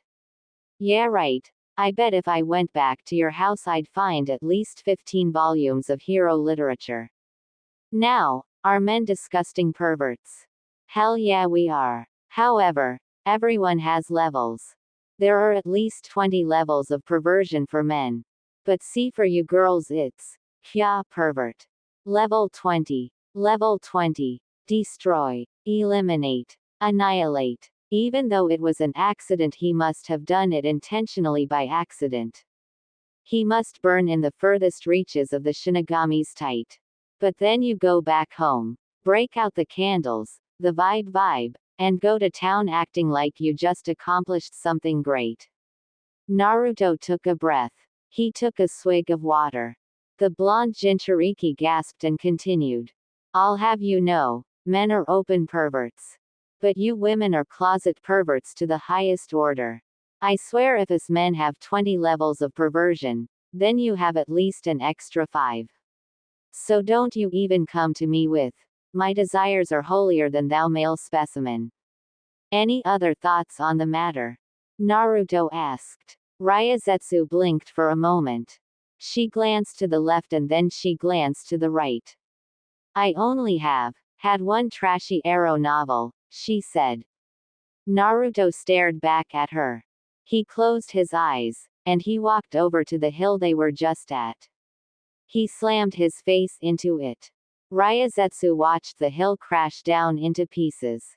She then watched Naruto rub his forehead. Let's just go, he said, and she agreed. They kept walking. She looked up at him. She then released a breath. Will you give me my friend back? She asked hesitantly. He didn't turn back to her. He also didn't answer her. They kept walking for about 10 minutes and she watched him begin to climb up another hill. In return for your friend, what will you give me? Naruto asked. She stared at him in surprise. However, he continued on. Listen, I do like to help people, but I do nothing for free. Well, unless it's funny for me in some way. So, what can you give me that would make me have to expend effort to save your friend? He clarified. She slowed to a stop. He stopped with her. The slight smile on his face unnerved her, but she stared at him resolutely. My body? She asked. Naruto stopped. Yup. Brain aneurysm again. Ha ha ha ha ha ha. Oh, I like this one. Wife number 4. Now get your stupid brain working again. So commands me, Kyuubi said, and he quickly fired chakra through his container's brain. Naruto blinked. Damn it, Kyuubi, he sighed. As flattering as that is, and while I'm glad to see you would go through such odd lengths for a friend, what I had in mind. Though, your body brings it close. Keep going. I'll even give you a hint. I want you to give me something that has to do with your body and starts with the letter L. Oh, and you'd better hurry. It seems like Kusa Shinobi are on their way, Naruto said. Ryazetsu panicked. She could feel the chakra signatures approaching their way at high speeds. For all that they walked, they would both be detained in no time. Her brain quickened. My love, she asked. Naruto tilted his head to the side. Well, he didn't mean to sound, but given his tenant's most recent request, then he would be getting that either way. He scratched his cheek for a moment. Close, but not that. Though, I have to say that it's commendable that you would do that for your friend. Bonus points to you. Nope. Keep thinking. Maybe our audience has some advice for you. Come on. What did you give Kusagakure that I might want? Naruto asked. She didn't even get the chance to be surprised before they were both surrounded by Kusagakure shinobi. Genin. Ryazetsu. Surrender yourself immediately. Your crimes for attempting to open the box of ultimate bliss and for the murder of Jonin Mui's son, Muku. You and your accomplice are finished. One of them said. Ryazetsu widened her eyes. She was being framed. She had been called to investigate by the Grassfruit Group. Why didn't they know that? Everyone seemed ready to take her down. She turned back to Naruto, but she was stunned that he could smile at her. She thought as hard as she could, but the answer slowly filled her body. She was a scapegoat. She had been betrayed. My loyalty. You want me to serve you? She asked. Naruto's smirk widened. The ground under them began to glow in a glorious light. Everyone noticed a wide seal on it. Naruto held out his hand. She looked out to see it. You can either come with me, right this wrong, make those responsible pay, and grow so strong that you won't have to hide behind a wall while your friend is sacrificed for the glory of the village, or you surrender, I escape, and you rot in a cell knowing that the injustice put upon you will never see justice. Come, and become one of my generals, Ryazetsu. Naruto said. The genin stared at him and she clenched the green scarf of her friend. Her A general. Stop them. Attack. Unfortunately, she wasn't able to think for long. She charged at him and grabbed his hand. The seal hummed and the Kusagaku shinobi charged into the light, but they gasped when they appeared out the other side. Naruto and Ryazetsu vanished away and the light faded into nothingness, leaving the forces wondering what they had just witnessed. This was not a morning that Sasuke enjoyed. In fact, he outright hated today. This was one of those days that you get out of bed, and you just feel like being a half to anyone and everyone. Was there too many hands in that? Yes. Now shut up. In any case, Sasuke did not want to be here. Most of all, as he rang the doorbell, he was thinking of every single inhumane thing he could do to Uzumaki Naruto when he got his hands on him. Era Sasuke-san, what a surprise to see you here. How can I help you today?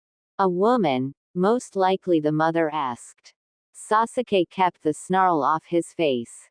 I wanted to pick up Sakura and take her to school with me, Sasuke stuttered. The woman's eyes gleamed. Oh, he was nervous. She almost felt like she would faint when she heard those words come from the Uchiha heir's mouth. The poor boy was even trembling. Oh, don't worry, Sasuke-san. I'll quickly get her. Sakura, hurry and come downstairs. You have a visitor wanting to take you to school. She hollered. Oh, Sasuke was trembling. He was trembling with unfiltered rage. Oh, Sasuke was stuttering. He was stuttering to try and keep the smile on his face from cracking and giving way to the seething hatred for this assignment in his heart. This was quickly increased when he saw Sakura come through the door. Sasuke-kun, you're here to take me to school? She asked. Kami, even her voice was like a dead rat. Please burst into flames. Please burst into flames. Please burst her into flames. She didn't burst into flames. He took a calming breath. Yeah, would you do me the honor of coming with me to school? I think you're very cute, Sasuke said. It took all of Sakura's will to not scream and alert the whole village. She quickly slammed the door and went to get ready. Sasuke's smile cracked and he opened the scroll for the mission he had been given from Naruto yesterday. He unfurled the scroll. Lead your target. Manipulate them. Make them work for you. Gain their complete loyalty. Don't I already have this? Why did he give me Sakura of all people? I hate her, Sasuke said to himself. Why was he working himself through this ridiculousness? Was this really something that a general had to learn? Was this really something that he had to learn? What was the point of all of this? Much to Sasuke's misfortune, Sakura came back just a bit more ridiculous than the last time he had seen her. I'm ready to go, Sasuke-kun, she said. Sasuke nodded, and he walked her off. Of course, he had to hear Sakura's mother and father giggling as they walked off. Death. Someone was going to die for this. He swore it. So Sasuke-kun, how are you? Sasuke didn't remember much else. He remembered people screaming. He remembered himself being cuffed. And he remembered being the happiest he had ever been in a long time, even while he held a bloody kunai in his hands. He looked up at the sky. Worth, Sasuke said to himself. He imagined himself rotting in jail, but jail was so much more comparable to hell. Sasuke-kun, are you okay? Sakura asked. Sasuke opened his eyes. There was no kunai in his hands. Sakura was still alive. The Uchiha wanted to scream. The Uchiha resisted the urge to snarl. Please believe him. He actually tried. He didn't know how he didn't slit Sakura's throat on the way to the school. But he didn't. The fantasy was not reality as much as he wanted it to be. He sighed. Just peachy, Sasuke said, smiling. Please, someone put him out of his misery. Yakumo panted as she carried a heavy bag. Why Yakumo-sama? That's enough. Really. We appreciate your help, but you don't need to strain yourself, one of the servants said. They were all worried when they watched her hand at manual labor, but the heiress to the Kurama clan was not to be deterred. Admittedly, she didn't know how much manipulating she was doing, but this was the best she had since she wasn't attending the academy yet. And nonsense. You all work so hard. I couldn't think better of not trying to help. I just don't want to take anyone for granted, she said. The servants gasped as they watched her work. She did exactly as they instructed.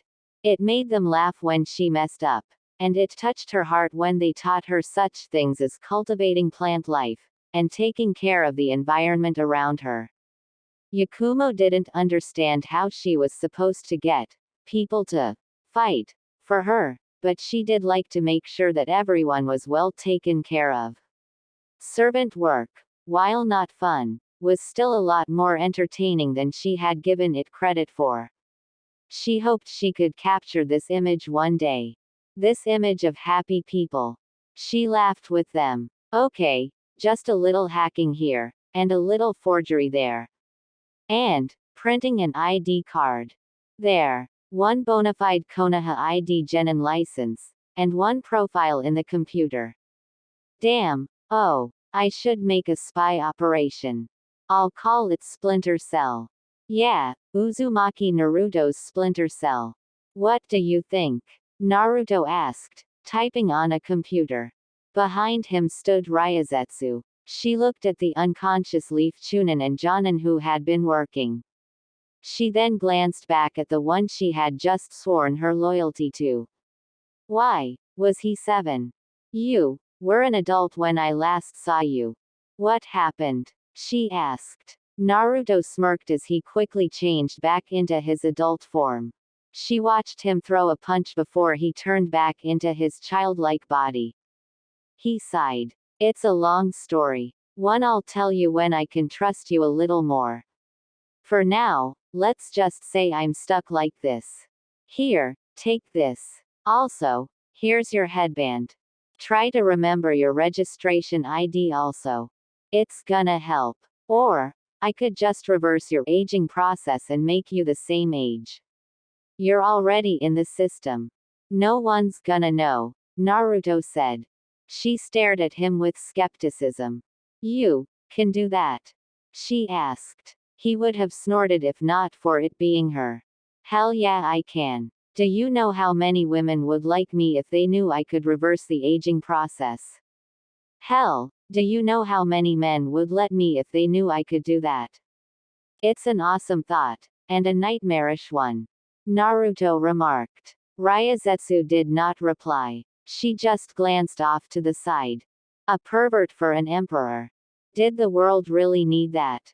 Then again, she did not voice this because she didn't need any more talk about the levels of perversity between men and women. She also wouldn't tell him that she wished she could have gone back home for her book. Though, knowing her former village, it was most likely ashes by now. Oh, here's your book. I dropped by your house before coming here.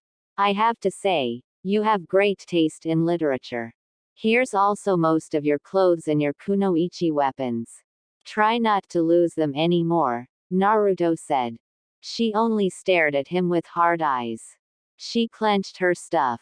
If I were strong enough to land a hit on you, I would do it right now. I just want you to be aware of this, she replied. Naruto grinned and rebooted the computer. Kami, if he hadn't heard that before. He turned back to her and shrugged his shoulders. Oh, you're more than welcome to hit me as hard as you want. I'll just make sure you get it back in training. I can think of a lot of interesting ideas to get revenge on you, Naruto remarked. He could feel her glare at the back of his neck, and that only made him smile harder. Once these things were done, Naruto and Ryazetsu appeared in Naruto's apartment. She had been here before. It had just been before her new master, had told her that they would be going on this ridiculous mission. which, somehow, they accomplished. All right, put up your things in the bedroom, he remarked. She stopped. We're sleeping in the same bed. Are you some type of lolicon? She asked. Naruto's mouth thinned. He glanced into his room. Oh, right. Social morals and everything. He turned back to her. First of all, you hardly qualify as a loli anymore. Lolis are typically decided as, you know what, pick up a doujinshi from the store. That'll tell you more than I could, or want to tell you. Now then, is it really lolicon if we're the same age? No, wait. Don't answer that. Let's just move on, he said. Before Ryazetsu could even ask him, he quickly tapped her forehead. A surge of chakra filled her body and sent her crashing to the floor. Kyuubi opened one eye. Why tell her to put up her things if you were going to knock her out, after the conversation? Kyuubi asked. Okay, that was a bit stupid for Naruto. Point to anyone else who thought that. Now then, if we would all like to move on with the conversation. What? Naruto asked in a growl, but he stiffened. Kurama's mouth dropped to the ground. A woman with gorgeous white hair floated into the room along with the 2 charges that came with her. She gazed around his apartment before she noticed the unconscious young genin on the floor. Her followers shook their heads at the sight. She turned back to the student Naruto. Still the same degenerate you've always been. So, you prefer lolis after all, she said, her smooth voice flowing like the air itself. Naruto's shock was quickly replaced with agitation. His eyebrow twitched for a moment before his expression relaxed. Naruto turned to her first charge. The woman blinked, but she gasped when Naruto caressed her cheek. She quickly sighed and dropped to her knees. He turned to the woman's second charge. She glared at him fiercely. He stood in front of her. The woman watched her charge attack the blonde, but Naruto moved to the side and snatched the woman's lips for her own. Her heated glare quickly gave way to bliss and she dropped as well. Mika-chan, Gab-chan, nice to see you 2 lovely ladies again, he said with a grin. The woman left standing took in a breath when Naruto grabbed her and held her by her waist. He dipped her body and he stared into her eyes. Her white hair dressed the floor. Oh Kami-chan, no matter what realm I go to, or what women I meet, you will always be number 1 to me, Naruto said. What the glorious woman was going to say quickly died down to nothing before they both felt another presence. Hey, what about me? Before she did, Shinigami said as she floated into the room. Kami quickly looked at her sister and chuckled. Well, it's only obvious that I'm number 1. Naruto-kun obviously understands quality when he sees it, she remarked. Shinigami snarled and before she slammed her forehead into Kami's. The 2 quickly growled at each other. You think you're such hot stuff because your tits are bigger than mine. So I can't give a great paysery. At least I didn't gag the first time, Shinigami said with a smirk. Kami quickly smiled as Naruto took a small step back. He could feel the godly power explode in his room before he exploded into the sky. The sky turned black. Fire and brimstone fell upon the earth. You've got some nerve, Shin-chan. At least I can handle a little rough play. Tell me, has Naruto-kun taken both your virginities? He took mine. I guess you can't handle it, she replied back. Shinigami stammered before she clenched her teeth. The veins in Kami's forehead pulsed as they glared at each other. You stuck-up bitch. I bet you've never even exhausted him before like I have. Wanna bet? Bring it on. They both turned their fierce, yet glares onto the blonde. Kurama blinked and quickly pulled out his tape recorder. Oh yes, this was gonna be one for the shelf. Meanwhile, his Jinchuriki chuckled nervously in his 7-year-old form. Ladies, I'm still 7. I haven't hit puberty yet. Why you wouldn't take advantage of a young boy still not knowledgeable into the arts of male-female you? He asked. They both smiled and descended upon him. Naruto swallowed the lump in his throat. Yo Kurama, a little help here. Naruto screamed. He heard absolutely nothing. Hello sir. The number you are dialing is not in service. Please leave a message after the hysterical laughter. Ha ha ha ha ha ha ha ha ha ha ha ha ha ha. Naruto still. A snap of their fingers, and his clothes were gone. He also noticed, he was no longer 7. The stares of extreme lust were upon him. Some men and women say that when they climax, they see stars or they see heaven. Others say they feel an out-of-the-body experience. Well, Naruto felt like he had just seen the creation of all eternity. He blinked when he looked up at his ceiling. Woo! Encore! Encore! Now that needs to be uploaded, Kurama exclaimed. Naruto shivered when he felt the 2 goddesses on his arms sleeping. Maybe now was a good idea to rethink this harem ordeal. Either that or craft a jutsu explicitly for encounters. I hate you. I hate you so much.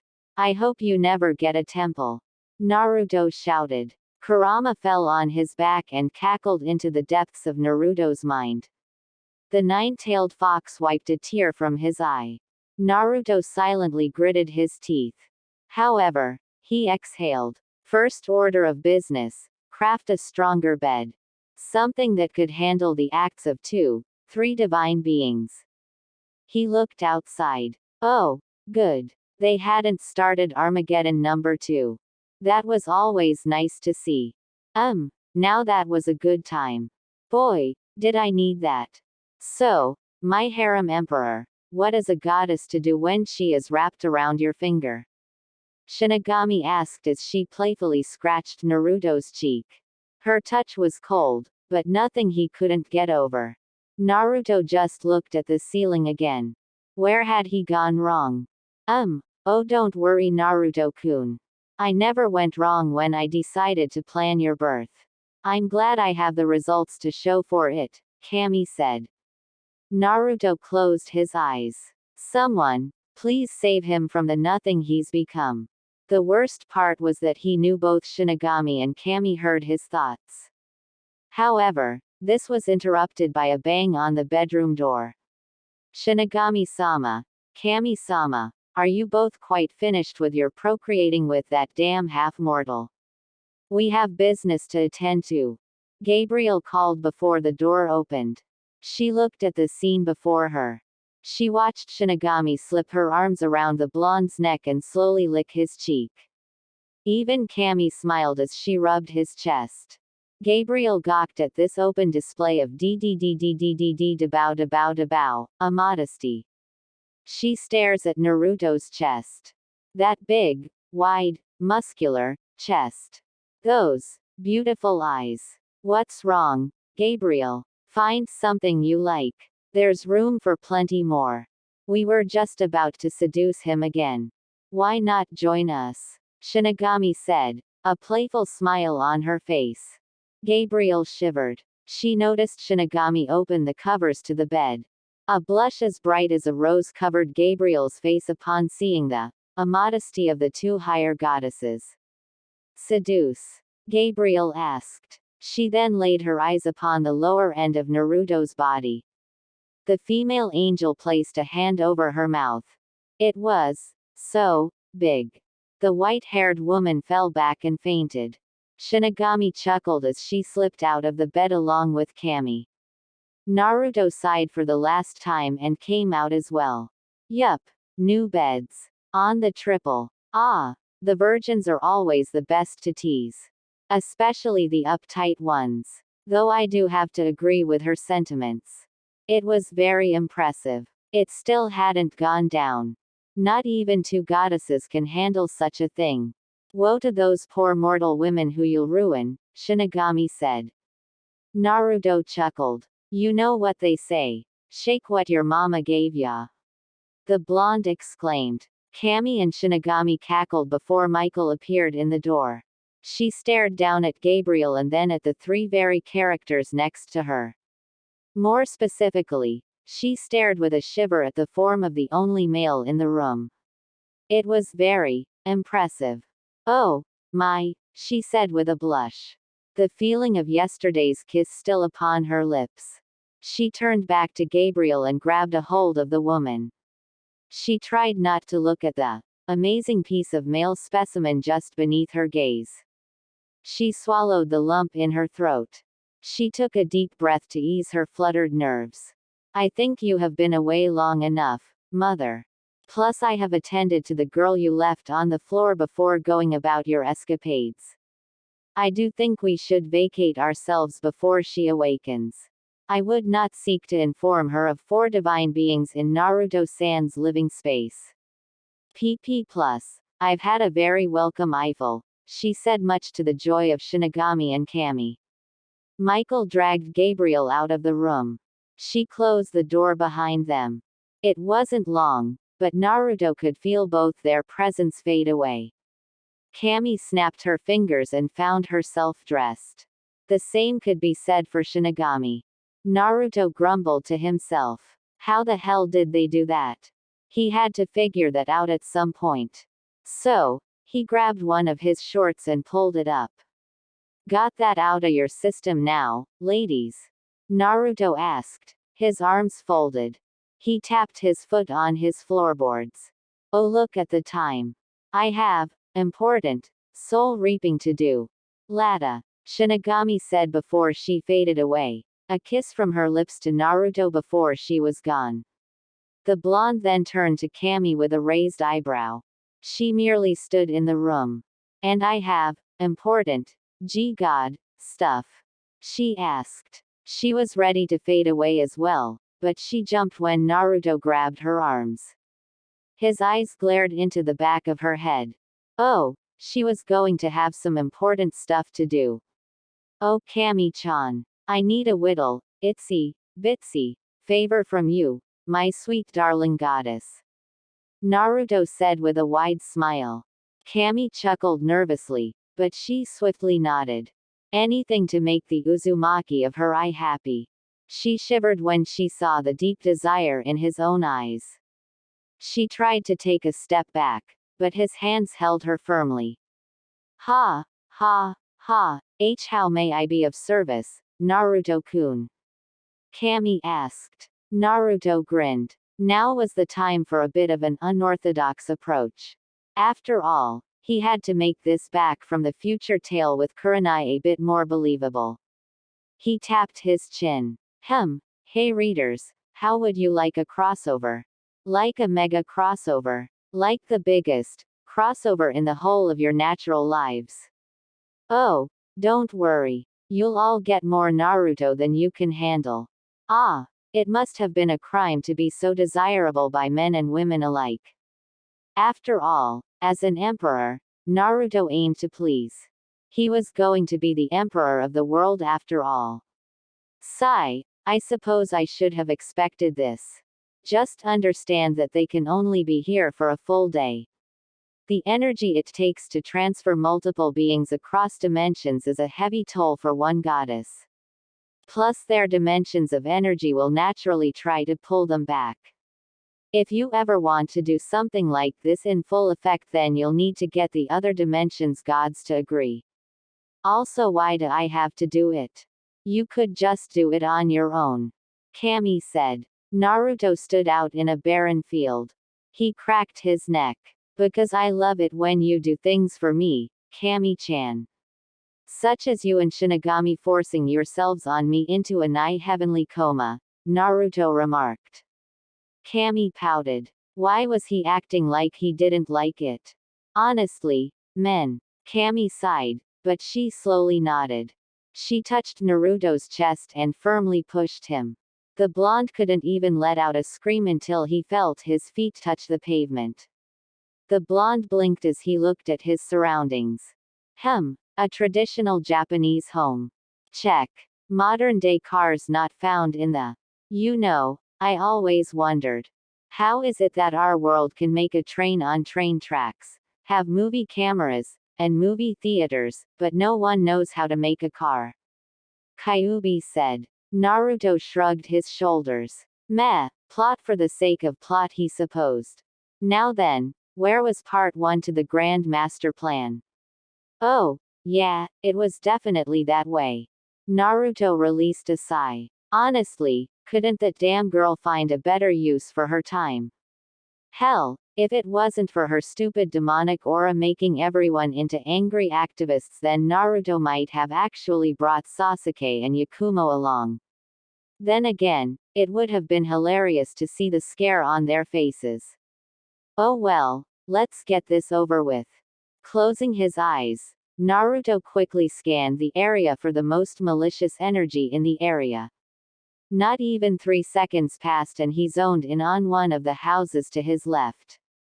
He stepped onto the sidewalk and walked up to the house. He scratched his scalp. He tried the doorknob of one of the houses.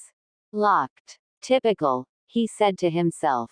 He lifted up his foot and kicked the door down. How people get locked in their own houses, Naruto would never know. If there's something strange in your neighborhood, who are you gonna call? Naruto shouted into the house. Ghostbusters. Kyuubi shouted as he grabbed a bowl of popcorn. God, you just can't beat the classics. Then again, there were at least a couple of members missing. Oh well, solo TV shows were better anyway. I ain't afraid of no ghosts. Naruto hollered through the house.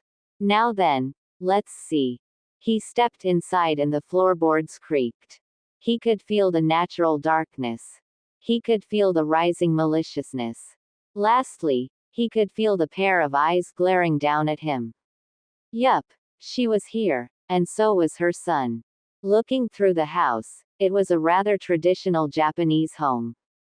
Then again, when Naruto came to this world the first time, he hadn't been expecting ghosts of all things. One can imagine how that went. He still felt silly for that fear of spirits. Still, they could be pretty damn unsettling for those of a non-epic nature like him. Naruto could feel the anger trying to overwhelm him. This was one reason he didn't bring Sasuke with him. The Uchiha would have easily been overrun by his own hatred for his brother. The thing with curses was that it was a pain to get rid of, even for Naruto. He pushed the evil energy away. He'd been cursed before. And look at him, still kicking. He noticed the wooden stairs leading to the second floor. It really didn't take him long to know just who had been staring at him. The eyes of Toshio Saki, formerly Toshio Yamada, were upon him. That brat still had the same pale skin, and dead eyes as always. He seemed hunched down with his hands gripping the wooden railing on the second floor. Yo, Toshio-chan, remember me? Where's your ka-san? I need a favor. Oi, Kayako-chan. Stop torturing whoever you're torturing, or scaring and come here. I need a favor. Naruto hollered through the house. It was quiet for a moment before he heard a woman scream. He saw a Japanese woman running down the stairs. The woman didn't know him, but she really didn't care. She dashed out of the house as quickly as she could. Naruto turned his head and watched her go. You know, Toshio-chan, you really need to get out more. I know that Ju-on is controlling you, but seriously. Get some sun or something. Maybe play a sport. Pick up a hobby. Maybe become the world's first ghost child actor. You have to admit that haunting and terrorizing people who have nothing to do with your murder is kinda. Anyway, I didn't come here to lecture. I came here for another reason, Naruto said, turning around. He instantly noticed the black hair of a rather tall Japanese woman. She crawled down the stairs. Her black eyes stared at him with unbridled fury. Naruto could even be the entity, the Ju-on, behind her. That stupid black mist was honestly too much sometimes. Either it had a twisted sense of humor or a very warped sense of personal justice. Her neck rattled while her hands and feet rested on the ground as if like some destroyed animal. Naruto frowned until she slid down the stairs. She crawled up to him and in that stupid twitching motion ghosts usually do, she stood to her feet and glared her eyes at him. She then released an unearthly wail upon him. However, before she could fully unleash it, Naruto closed her mouth. Kayako-chan, no offense, but your breath stinks. Also, can you please stop that neck snapping thing? Naruto asked as he grabbed her neck and twisted it until it was straight. He then patted her shoulder. There, right as rain. For a ghost. Now then, if you'll stop glaring at me like I'm the one who put you 30 feet into the ground, then we can move forward, Naruto said. Kayako Saki merely stared at him, but whether by the Ju-on or her own natural desire to not be in the presence of a mortal who she couldn't curse, Kayako eased her malicious intent, but only by a bit. Even Tashio eased, though it might have been possible to tell by any other human. Tashio stood next to his mother. Seeing this, Naruto grinned. Good. Now then, remember when I came to this world and I was going over my script with Kurama? I had this really great idea. See, I remember wondering, why do people read Netarare? So I tried it out for myself. I deliberately put it in the sack. I tried to seduce a girl and then she sent me that video of her screwing my boss. Yeah, I still have to thank you for that. Anyway, I tried getting angry, so I channeled most of my anger. You remember, I almost destroyed the world and caused the day after tomorrow. Naruto asked. Kayako and Tashio did not say anything, but they did remember this. Past the hatred, anger, and fury that comprise their bodies, they did remember the last time they felt his hatred. He had, quite literally, nearly cracked the world in half. It was such powerful hatred that they were no longer trapped by the house. They could pass their maliciousness to the entire world if they desired. They sought him out to take his anger and add it to their own. With it, the entire world would have been covered. Then the anger was instantly gone. Naruto cackled. Whoa. What a rush. So that's what Netarare feels like. Holy shit. Thank God I just needed a random guinea pig. He said. He met them only for a second before they were forced back to the house. How they wanted to feast upon that rage again. That rage gave way to surprise when, a month later, the blonde showed up. No more waiting. No subtlety. His rage. They desired his rage. The house they lived in exploded in maliciousness and Kayako appeared before him, but she quickly learned when he grabbed her head and slammed her into the floor that he was definitely not normal. Yes, perhaps she should have been aware of this when, the world was nearly cracked in half, but, blinded by rage, and all that. He was unlike anyone she had ever haunted. He was powerful. He was too powerful. It actually angered her that she could not kill him. Everything she tried resulted in him slamming her head into the floor, into the toilet, or even into a pot of boiling water. Granted, none of these hurt, but they were very infuriating. Long monologue short, he offered her a trade. He would give her a small sample of his hatred to do what she wished, and he would call in a favor at another point. Kayako Saki did not make promises and she did not make deals, but images of her head going back into that toilet made her very angry. His hatred was the greatest thing she and her son had ever been given. Though they were still confined to the house, it was much better than what it had been previously. Hence, why the blonde was here now. I'd like that favor now, Naruto said. Kayako and Tashio merely looked at him. The blonde had no way of knowing if they did accept, but he had a feeling they did. After all, he could just give her a swirly again if he needed to. Naruto quickly nodded and touched them both. He attached their spirits to his own. Well, it looked like he would be haunted for a little bit. Don't worry, this won't take long. Just a little project, Naruto said.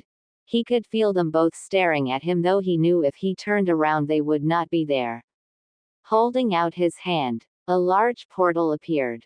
He stepped inside. A second later, Naruto stepped out and into another region of Japan. Now that the blonde thought about it, this region had a whole lot of vengeful spirits. Now, to get this one, Naruto would need a VCR. He grinned. Naruto sat in front of a computer in the library. Let's see here. There you are, he said, standing to his feet. It didn't take him very long to enter a pawn shop. He told the owner what he wanted. Naturally, this got gasps from the staff, but he didn't care. Despite the half an hour of persuasion, the owner gave Naruto a videotape. He thanked him and walked out the door. Of course they were nervous.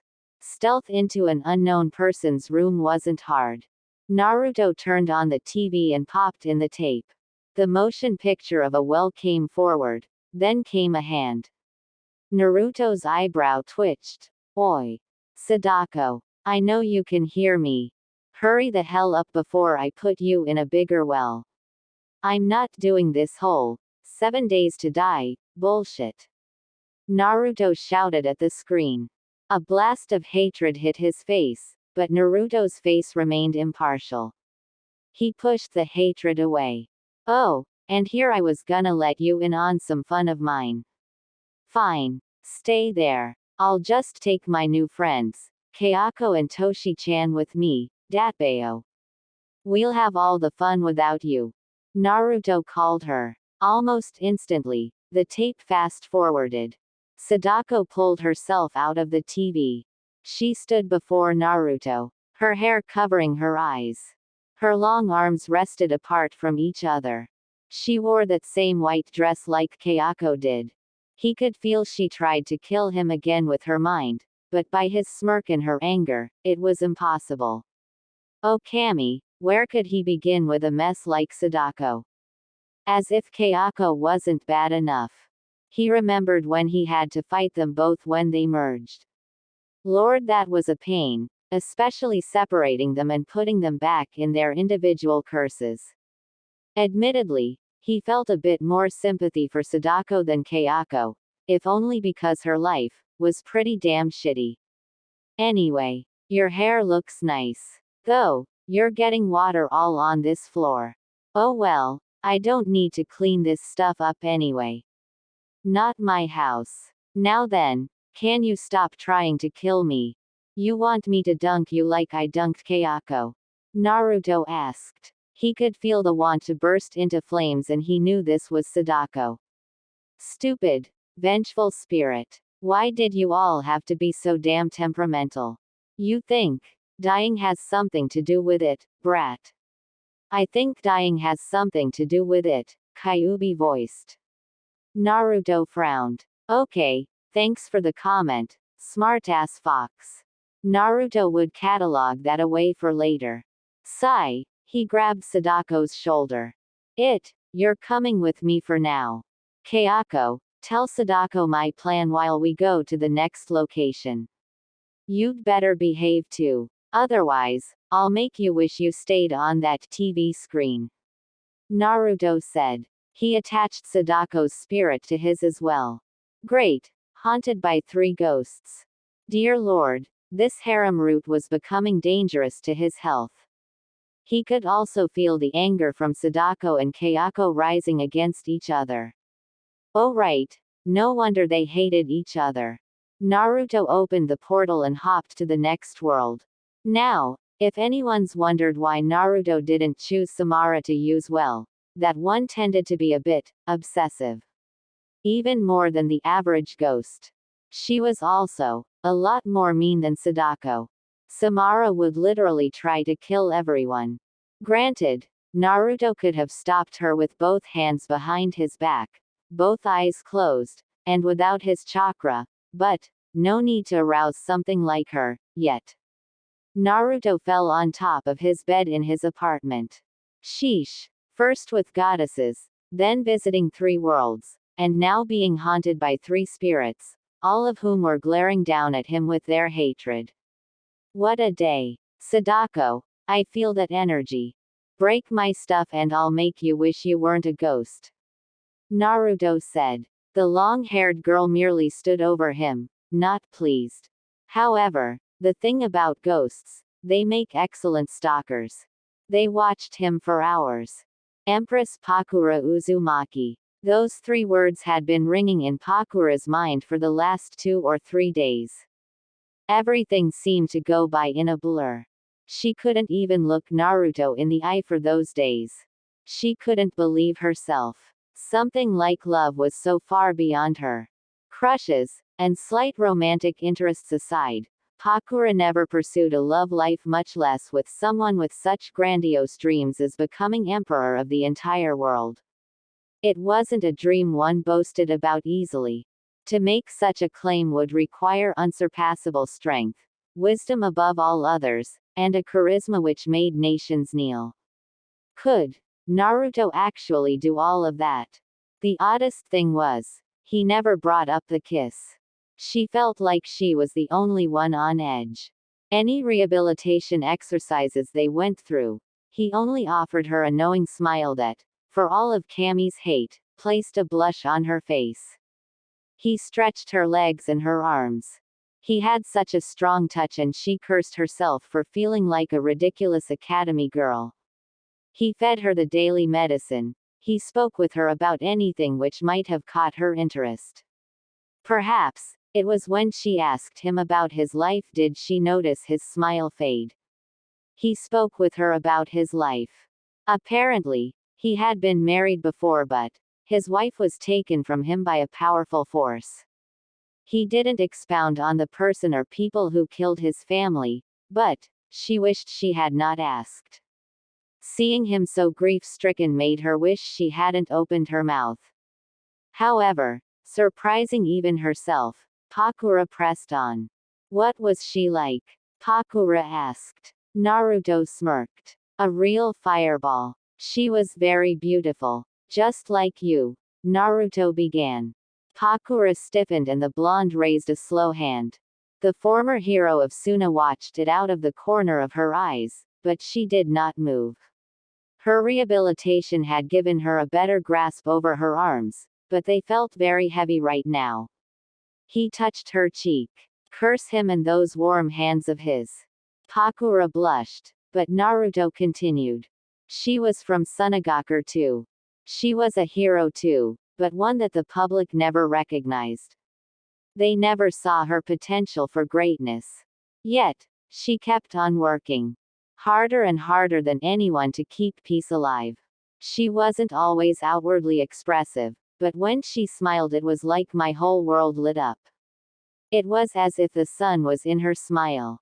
She had a very odd kekai genkai too. I can't remember what she called it, but it made her very strong. She had this cute little student who'd always follow her around. I resolved to bring this world together through peace and understanding, but firm rules so that no one will experience heartbreaking news of their loved ones being killed. It's what she would have wanted. Naruto finished and stood to his feet. He turned around to walk out of the door. However, Pakura thought about this story. Is that why you kissed me? I remind you of her? She asked. She wasn't aware of the desperation which laced her voice. From his view, Naruto gave a small grin. He quickly destroyed it though and turned around. Pakura's breath stilled when she looked into his eyes. Why Pakura-chan? I didn't think you were still thinking about that. Would you like me to kiss you again? Naruto asked playfully. Suna Kunoichi stammered. She grabbed the sheets of her bed. She had never heard such ridiculousness. That is not the case. Don't avoid the question, Pakura said, but she gasped as a bunch of wind flew in her face when Naruto sped towards her. Even with her skilled eyes, his agility was not easily traced. He grabbed her hand. She glared at him, but her glare softened when he rubbed her hands. Naruto released another sigh. No, Pakura-chan. I wouldn't do that to you. No matter how similar you both are. I recognize you for who you are. You're a very beautiful woman. You're not afraid to mark your own path, and you have the power to mark that path well. Many of this world's women would give up all their wealth to have what you do. No, I know you're not my wife. That much is obvious. You're your own person. A woman that I have found myself captivated by in the 2 weeks you have resided here. Naruto said. Pakura's throat felt dry. As much as she wished to run, her legs were still pretty banged up. No one fell in love so easily. Where was the dramatic tension? Where was the love triangle? Where was the drama after the scene? Where were the impossible circumstances which would keep them apart until the end of the fanfiction? What kind of fanfiction was this? Wait, what? Pakura was not sure what to say. She watched him lean his face close to her own. She felt the back of the bedrest.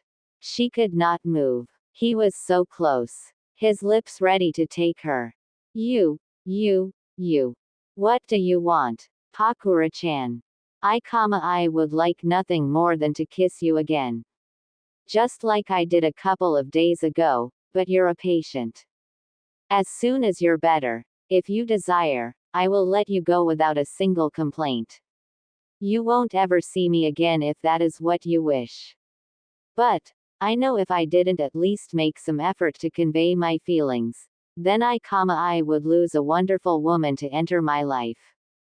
Just push me away, and I'll leave without another word. But, if Suna won't have you, then I will. Naruto affirmed. Pakura tried to remain focused. She really tried. She didn't desire to base a decision off of pure feeling, but, he was so determined. Pakura loved determined men. She loved men who took action. Though yes, she did not have a significant other to have time with, she had always held respect for men and women, mostly men, who could step forth and take a challenge. Do not attempt to ask her why. She could feel his forehead touch her own. The back of her body rested on the wall. She could feel his breath tickle the skin of her upper lip. She would not return to Sunagakur. The hatred in her heart was too much to think of returning unless it was in an attempt to burn it down. Her arms felt like they had been engulfed in sand. Yet, he moved no closer. The warm touch of his skin was incredibly stimulating. Her head was getting fuzzy. Then she remembered those words which stilled her. Empress Uzumaki Pakura. She placed a hand upon his chest. She shivered at its tone. Please, kiss me, she breathed out. Now normally, Naruto would have dove right into this request, but, he was feeling just a bit more playful than usual. His lips brushed hers, but just barely. Make me beautiful. Make me want you, Naruto said huskily. The former Jonin and hero of Suna shivered. How dare he toy with her? She grabbed his shirt and pulled his lips over her own. A wave of pleasure exploded inside her. She kissed her caretaker, and Naruto held her gently in his arms. The rays of sun shone over them both. Kurama watched the scene with a grin. He looked down at the list in front of him. Tapping a pencil on the tip of his tongue, he crossed it off. Harem member number 1. Captured, the nine-tailed fox thought to himself. He grinned. He needed to make some arrangements for more popcorn. Tonight's movie was going to be a killer. Naruto yawned and walked out of class. Still boring as usual, he decided on no training for Yakumo and Sasuke today. He had tortured them enough. Besides, he had things to get ready for that didn't involve him face with his first harem member. Though, he could feel her resting peacefully in her bed. Forgive him, but he had cheated, just a bit. Thanks to his aura, he had made her just a bit more suggestive to the thought of being with him. Oh, it was still definitely her choice. He just made one of the choices seem just a bit more appealing than the others. Now, onto tonight's festivities. His three consorts were upon him, glaring at him hatefully. He rolled his eyes, but this is what he signed up for. So with that being the case, he headed into his house, if only for a moment. He noticed Ryazetsu still sleeping. She would most likely be that way for about 2 days. Her body was notably shorter than it had been previously. It just showed that what he was doing had worked. He patted her head and cracked his neck. He grabbed a pen and some paper. Now one might be asking, Naruto, why would you allow yourself to be ghosted like this? What could you possibly achieve by allowing 3 vengeful spirits to inhabit your spirit, even if it was 24 hours? Yes, of course. Thank you so much for your wonderful concern for his well-being. But there was no need to fear. For all plans laid in the noggin from which they had sprung forth. At the very least, this would get Enko off him for being suspicious. Even better, he could have his own plans for the snake mistress. Such wonderful, devious things. All right, Kurama, you ready? Naruto asked. Kyuubi growled to himself, but he agreed. So, Naruto tore off the seal, allowing the Kurama to go free. But before the abundance of chakra could go free, it was quickly and quietly contained until it took the shade of Uchiha Madara. Fox looked at himself in the mirror and snarled. You owe me hardcore for this. Even looking at his face still pisses me off, Kurama said. He pushed some of the long black hair out of his face. He frowned for a moment while Naruto reappeared in his adult form. The blonde released a sigh. Truth be told, he wanted to have a bit more fun, but with Kurenai almost having a mental breakdown, then he would first have to deal with Enko as her friend. Oh please, you've had nearly a millennia to get over the guy. Besides, you didn't complain when I came into one of the other realms. Naruto replied. Kurama frowned at the thought, but it did bring a smirk to his face. Well, that's because I laughed when you saw his wife. Trust me, I made sure to record that one. I want that on the wall too, the nine-tailed fox said. Naruto just sighed, but he made sure to make a note of that for later. He made sure he would grab everything he needed. Still, he had to admit it was a funny memory, but he just had Night Armageddon causing. Forgive him if he went celibate for the next day. Maybe. Once the sun began to fade away from the sky, grabbing Kurama's hand, they both appeared in the forest of death. Naruto slowly landed on the ground. Kurama did the same thing. Sayako, Tohi, and Kayako detached from his spirit as well. Alright, the other two are in position. Alright, Kurama, once the moon gets in the sky, we'll start. We have a couple of minutes before that happens. Once it hits, shoot a fire jutsu at me. Also, when you meet up with Mr. Skull and Bones, I mean Ains. Stupid Suzuki. Tell that freaking elder lich to make us a barrier and let it go when you use your fire jutsu on me. Other than that, go for improv. I'll give you a signal when the scene should be over. Oh, and tell that smartass vampire to stick to the damn script this time. Naruto exclaimed. Kurama smirked. Oh, Naruto would improve. He would get more improv than the brat knew what to do with. He firmly nodded. Kyuubi grabbed the 3 spirits and took off, which left Naruto alone. So, now the blonde was free to do what he pleased. He turned around and noticed a massive snake glaring down upon him. It bore its sharp fangs to him. Naruto responded by pulling out a soda can. He opened it. I'm going to finish this soda, you Arbok reject. When I turn around, you better be assuming the position. Naruto said before he took a drink of his soda. The snake stared at him. If it had the ability, it would have laughed. It had never met a meal more humorous. It decided to humor the snack before ending its life. Naruto finished his soda and crushed it. He turned around, and he frowned. Readers, Why was this snake not assuming the position? Naruto released a sigh. Remember, you asked for this.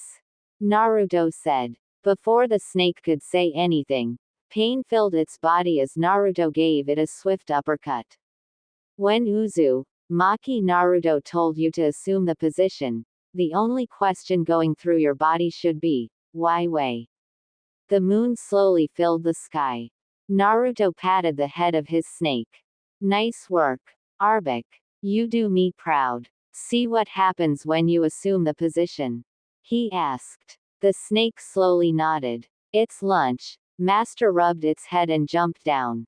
Now get outta here, you silly snake. Naruto said. Arbok needed no other words. He sped off into the forest. If Kami was merciful, he would never see this guy again. Meanwhile, Naruto grinned. Let the show begin. One for the notepad, become a movie actor because he was about to get the freaking Emmy Award. Wait, what? Anko whistled as she walked through her favorite training ground. Ah, there was nothing better than walking in a place that could kill you if you made one wrong step. The true essence of being a shinobi. It was days like this that made life worth living.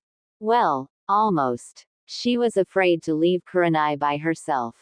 Especially since Asuma kept pestering her to see if anything was wrong. Anko, much to her own distaste and Kurenai's thankfulness, did not go to the Hokage with the knowledge presented to her. She admitted that she was aware of the Kyuubi Jinchuriki story as well. No doubt instead of the boy being questioned, she would be questioned for her own sanity, despite the evidence. Video evidence was forged all the time. Anko didn't need any more suspicion placed on her any more than when she had been suspected of treachery for being the student of a certain hubby Sanin. Anko released a breath. Uzumaki Naruto. Now if that adult form of his was real, then Kami, Kurenai had herself a lucky man, in the future. The brat sure evened out. Hell, if not for certain complex events, Anko wondered if her future self asked future Kurenai for a tour. No. There is no way that form is real. The brat's always been a prankster. I refuse to believe. You can't run forever, Uzumaki Naruto. Did you think returning to the past would change anything? You can never escape from us. But I will show you. I will burn away all that you hold dear. The land of fire shall become a true burning land of flames. You will watch as I make your loved ones dance for me again. A loud voice boomed in the forest. Anko didn't even have the time to let shock appear on her face before she heard another cry. Kaiten. Goka Mekyaku, fire release. Majestic destroyer flame. Anko watched as a flame blasted through the forest with increasing pressure. The trees and ground in front of her were incinerated in seconds. The purple-haired Jonin quickly jumped into the trees. However, she gasped when Naruto crashed into the tree she had been standing on. He was not the little kid she remembered. He was the full-grown hunk of man-meat she would ride into the sunset like a new Toyota. Wait, what? Anyway, the Tokubetsu Jonin saw just how bloody his attire looked. He looked to be beaten pretty badly. He coughed and a gob of blood spat out. Gaki, what the hell happened to you? Anko asked. Naruto opened one of his bruised eyes. Note to self, never punch yourself in the face again. The snake mistress watched the blonde stiffen. Anko, what are you doing here? I had the barrier up. You shouldn't be here. Get out of here, Naruto told her. He seemed too weak to move, but he found the will to stand up. He grabbed a hold of her much to her shock. She found herself surprised at his strength. Leave. Please leave. I can't lose you again. You have to get help. Naruto commanded. Confusion filled Anko's spirit. She had no idea what caused the much older Jinchuriki to fly into a panic. What did he mean to lose her again? He wasn't making any sense. She was about to have him apprehended for questioning, but they both suddenly felt the weight of chakra upon them. It was more than Anko could take. She nearly dropped to her knees. I see. So that's what you were protecting. I remember this one as well. Tell me, Uzumaki Naruto, how did it feel when I made your third wife fight you? Was it heartbreaking? I remember the dance between the two of you rather well. You tried so hard to free her from my control, but you only got so far. In the end, it didn't even matter. Anko stared up and her skin turned pale when she stared at the form of Uchiha Madara. She could tell because he looked just like he did from the many pictures she had seen. But Uchiha Madara was dead. What did he mean by second wife? Wasn't Naruto supposed to be Kurenai's husband or something ridiculous like that? What was he talking about? Kurama raised an eyebrow at her shocked expression. Okay, he wouldn't admit it, but this was more fun than he gave it credit for. Oh ha ho. Don't tell me you didn't tell her. Hey, I suppose you wouldn't. Uzumaki Naruto, always thinking about the greater good. I don't know whether to call your little past girlfriend there unlucky or super ultra mega alpha hyper supercalifragilisticexpialidociously unlucky, Madara said. Anko and Naruto blinked. The latter even more. He raised an eyebrow and Kurama found the urge to smirk. Here, Naruto, a little piece from your past, future, time, thing, Madara said before throwing a picture at them both. It stabbed itself into the tree bark at their feet. Naruto coughed. Anko, no, don't get involved. If you get involved, Naruto didn't finish. Anko picked up the picture. She stared at it. Her eyes widened. Her, kissing Uzumaki Naruto, in a traditional white kimono. He wore a very traditional haori with matching hakama. Anko stared back at the young Jinchuriki unable to form even a single thought. Naruto growled as he glared hatefully at Madara. Kurama grinned. What's wrong, Naruto? Oh, I see. You didn't want her to know. Were you planning to just let her live her life peacefully? Or did you falter when you saw your second wife alive once again? What do you think your children thought about before their final moments? Madara asked. Anko felt chakra explode as Naruto growled. If this wasn't enough, she was shocked when four white angelic wings came from his back. Madara! Naruto hollered as he dashed for the man. Kurama grinned as he kept his arms folded. He felt a rush of dark energy pass him by. Naruto let out his fist, but it collided with the heel of a boot, forcing Anko to cover her eyes. Naruto snarled, anger in his eyes. Hey, what's up, bitch? Still doing that world-saving jazz? Why not take a load off Naruto?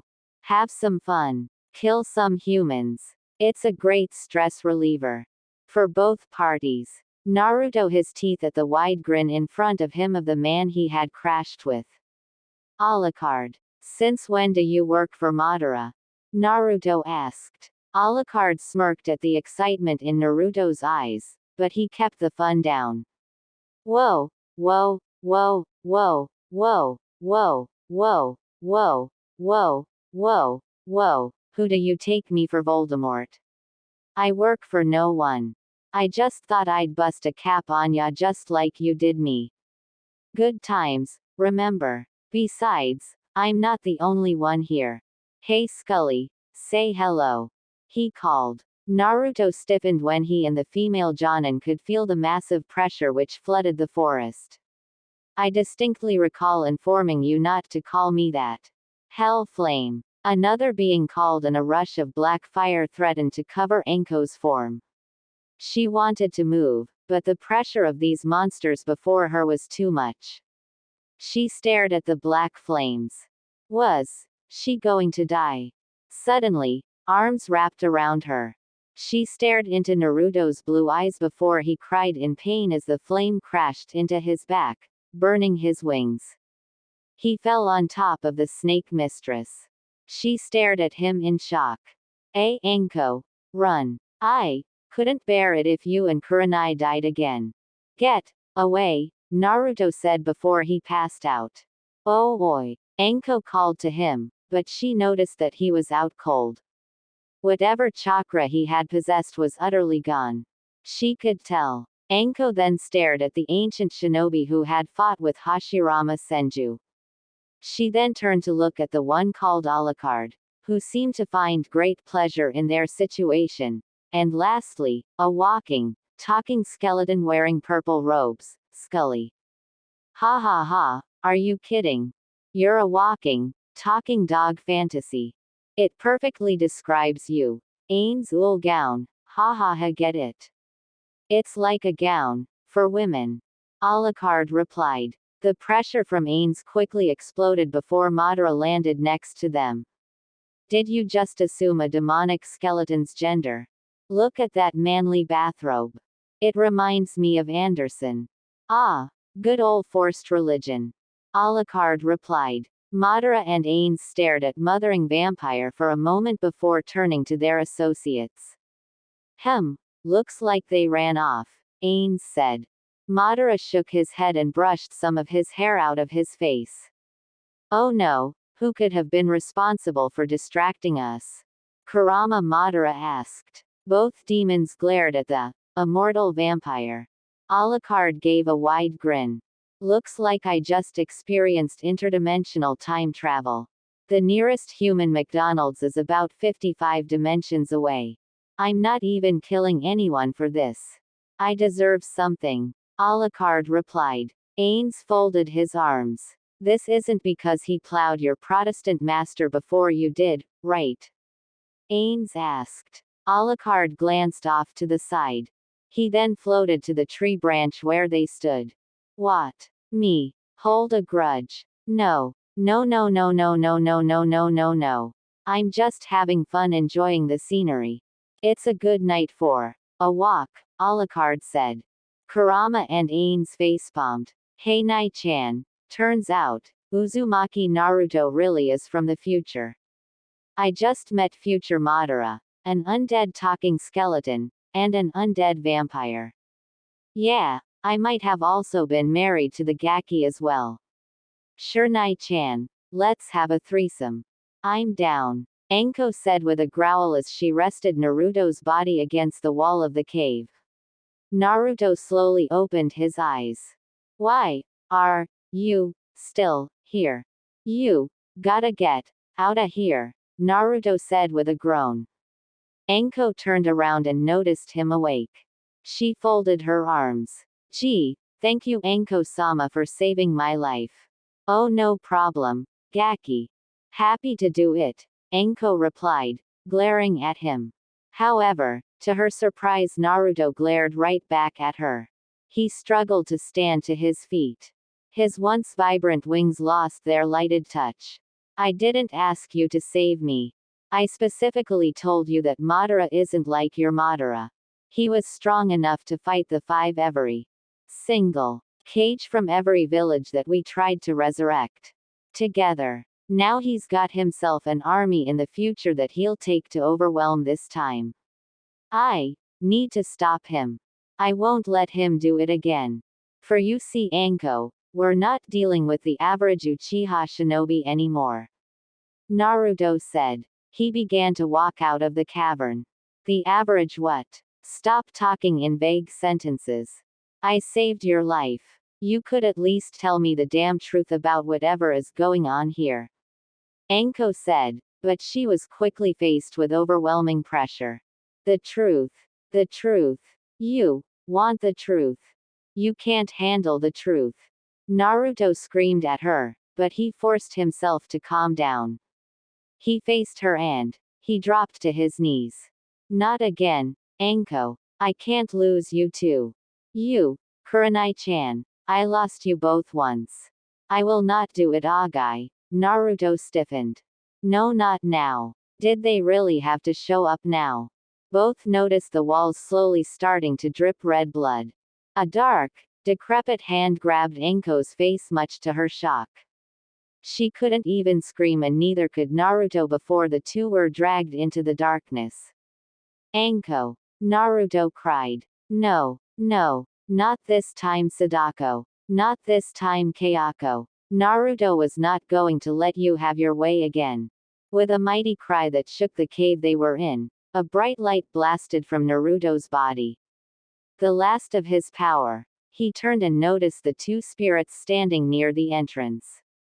In the corner of the room, near Enko's unconscious body sat Tashio attempting to possess her. He stared at the blonde, his face expressionless. Let her go, Naruto commanded. He suddenly appeared in front of Tashio and flung him across the room. The boy landed next to the two spirits at the entrance.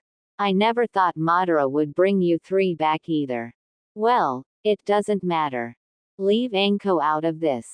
You want me? Come and get me, Naruto said as he made a clone which grabbed the Tokubetsu Jonin. They both nodded and Naruto touched its shoulder, sending it far, far away from harm. The cave began to crack from the last of Naruto's power. He was going to make it right. He was going to make the future right. He was going to avenge all of his loved ones. Naruto was going to win this war.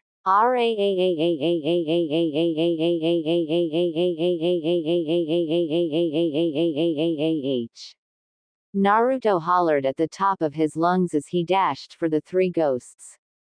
The light of his power shined with the hope of nearly 1,000 futures. He extended his fist to Kayako's face, and stopped. The wind from the force behind his action exploded out of the cave. And, cut. Good job, everyone, Naruto said. Sadako, Kayako, and Tashio didn't respond, but there was no need. Soon they faded out and went back to their own worlds. Naruto then watched Ains, Alucard, and Kurama jump to the ground. Did you just really use us to get yourself a harem? Ains asked. Naruto smirked. He then gave the skeleton a thumbs up. Hey, what's that? Is that Albedo-chan giving police girl a good tongue? Naruto exclaimed. Where? Alucard asked and Ains didn't even hesitate to not look before both vanished in smoke. Naruto cackled and Kurama shook his head. They are going to be so pissed off at you when you see them again. Kurama replied. Naruto waved off the Biju's concerns. He knew something that would make those two happy later down the line. As for those three spirits. Yeah, being haunted was not the best feeling in the world, especially not by three malicious ghosts. So what now? I'm surprised you went that route. I didn't even suggest the exhibitionist to you. Since when do you like the Snake Princess? Kyuubi asked. Naruto scratched his cheek with a nervous chuckle. Dare he say he thought of that on the fly? Nah. Anyway, we're going to accelerate some plans a bit. In order to become emperor and conquer the world, then I think it's time we got a little more involved, Naruto said. Kurama raised an eyebrow. By the look in his friend's eyes, the Biju's own eyes widened. He then gave his own grin. Wait, you're serious about this, aren't you? Well, if that's what you're going for then, I, Kyuubi no Yoko, command my charge, Uzumaki Naruto. Take for thine own wife. Soon to be Mizukage, Mei Terumi. The nine-tailed fox said aloud. Naruto grinned. It was all beginning to come together. First Nagato and Konan, then his little generals, and then, a little team. Wait a minute. Hey Kurama, you know what's gonna happen right soon? Naruto asked. His grin widened so much Kurama thought he was staring at a clown. However, the smile on Kurama's face was not to be contained either. He knew exactly what his Jinchuriki was thinking. Warning, warning, warning, warning. Oh, I know, Kit. But say it anyway. You know just the thing to get my blood pumping. Kurama asked. Naruto gave a small grin. He looked up at the sky. It's coming, Kurama. We're gonna ride it too. We've gonna have ourselves a good, old-fashioned team deathmatch.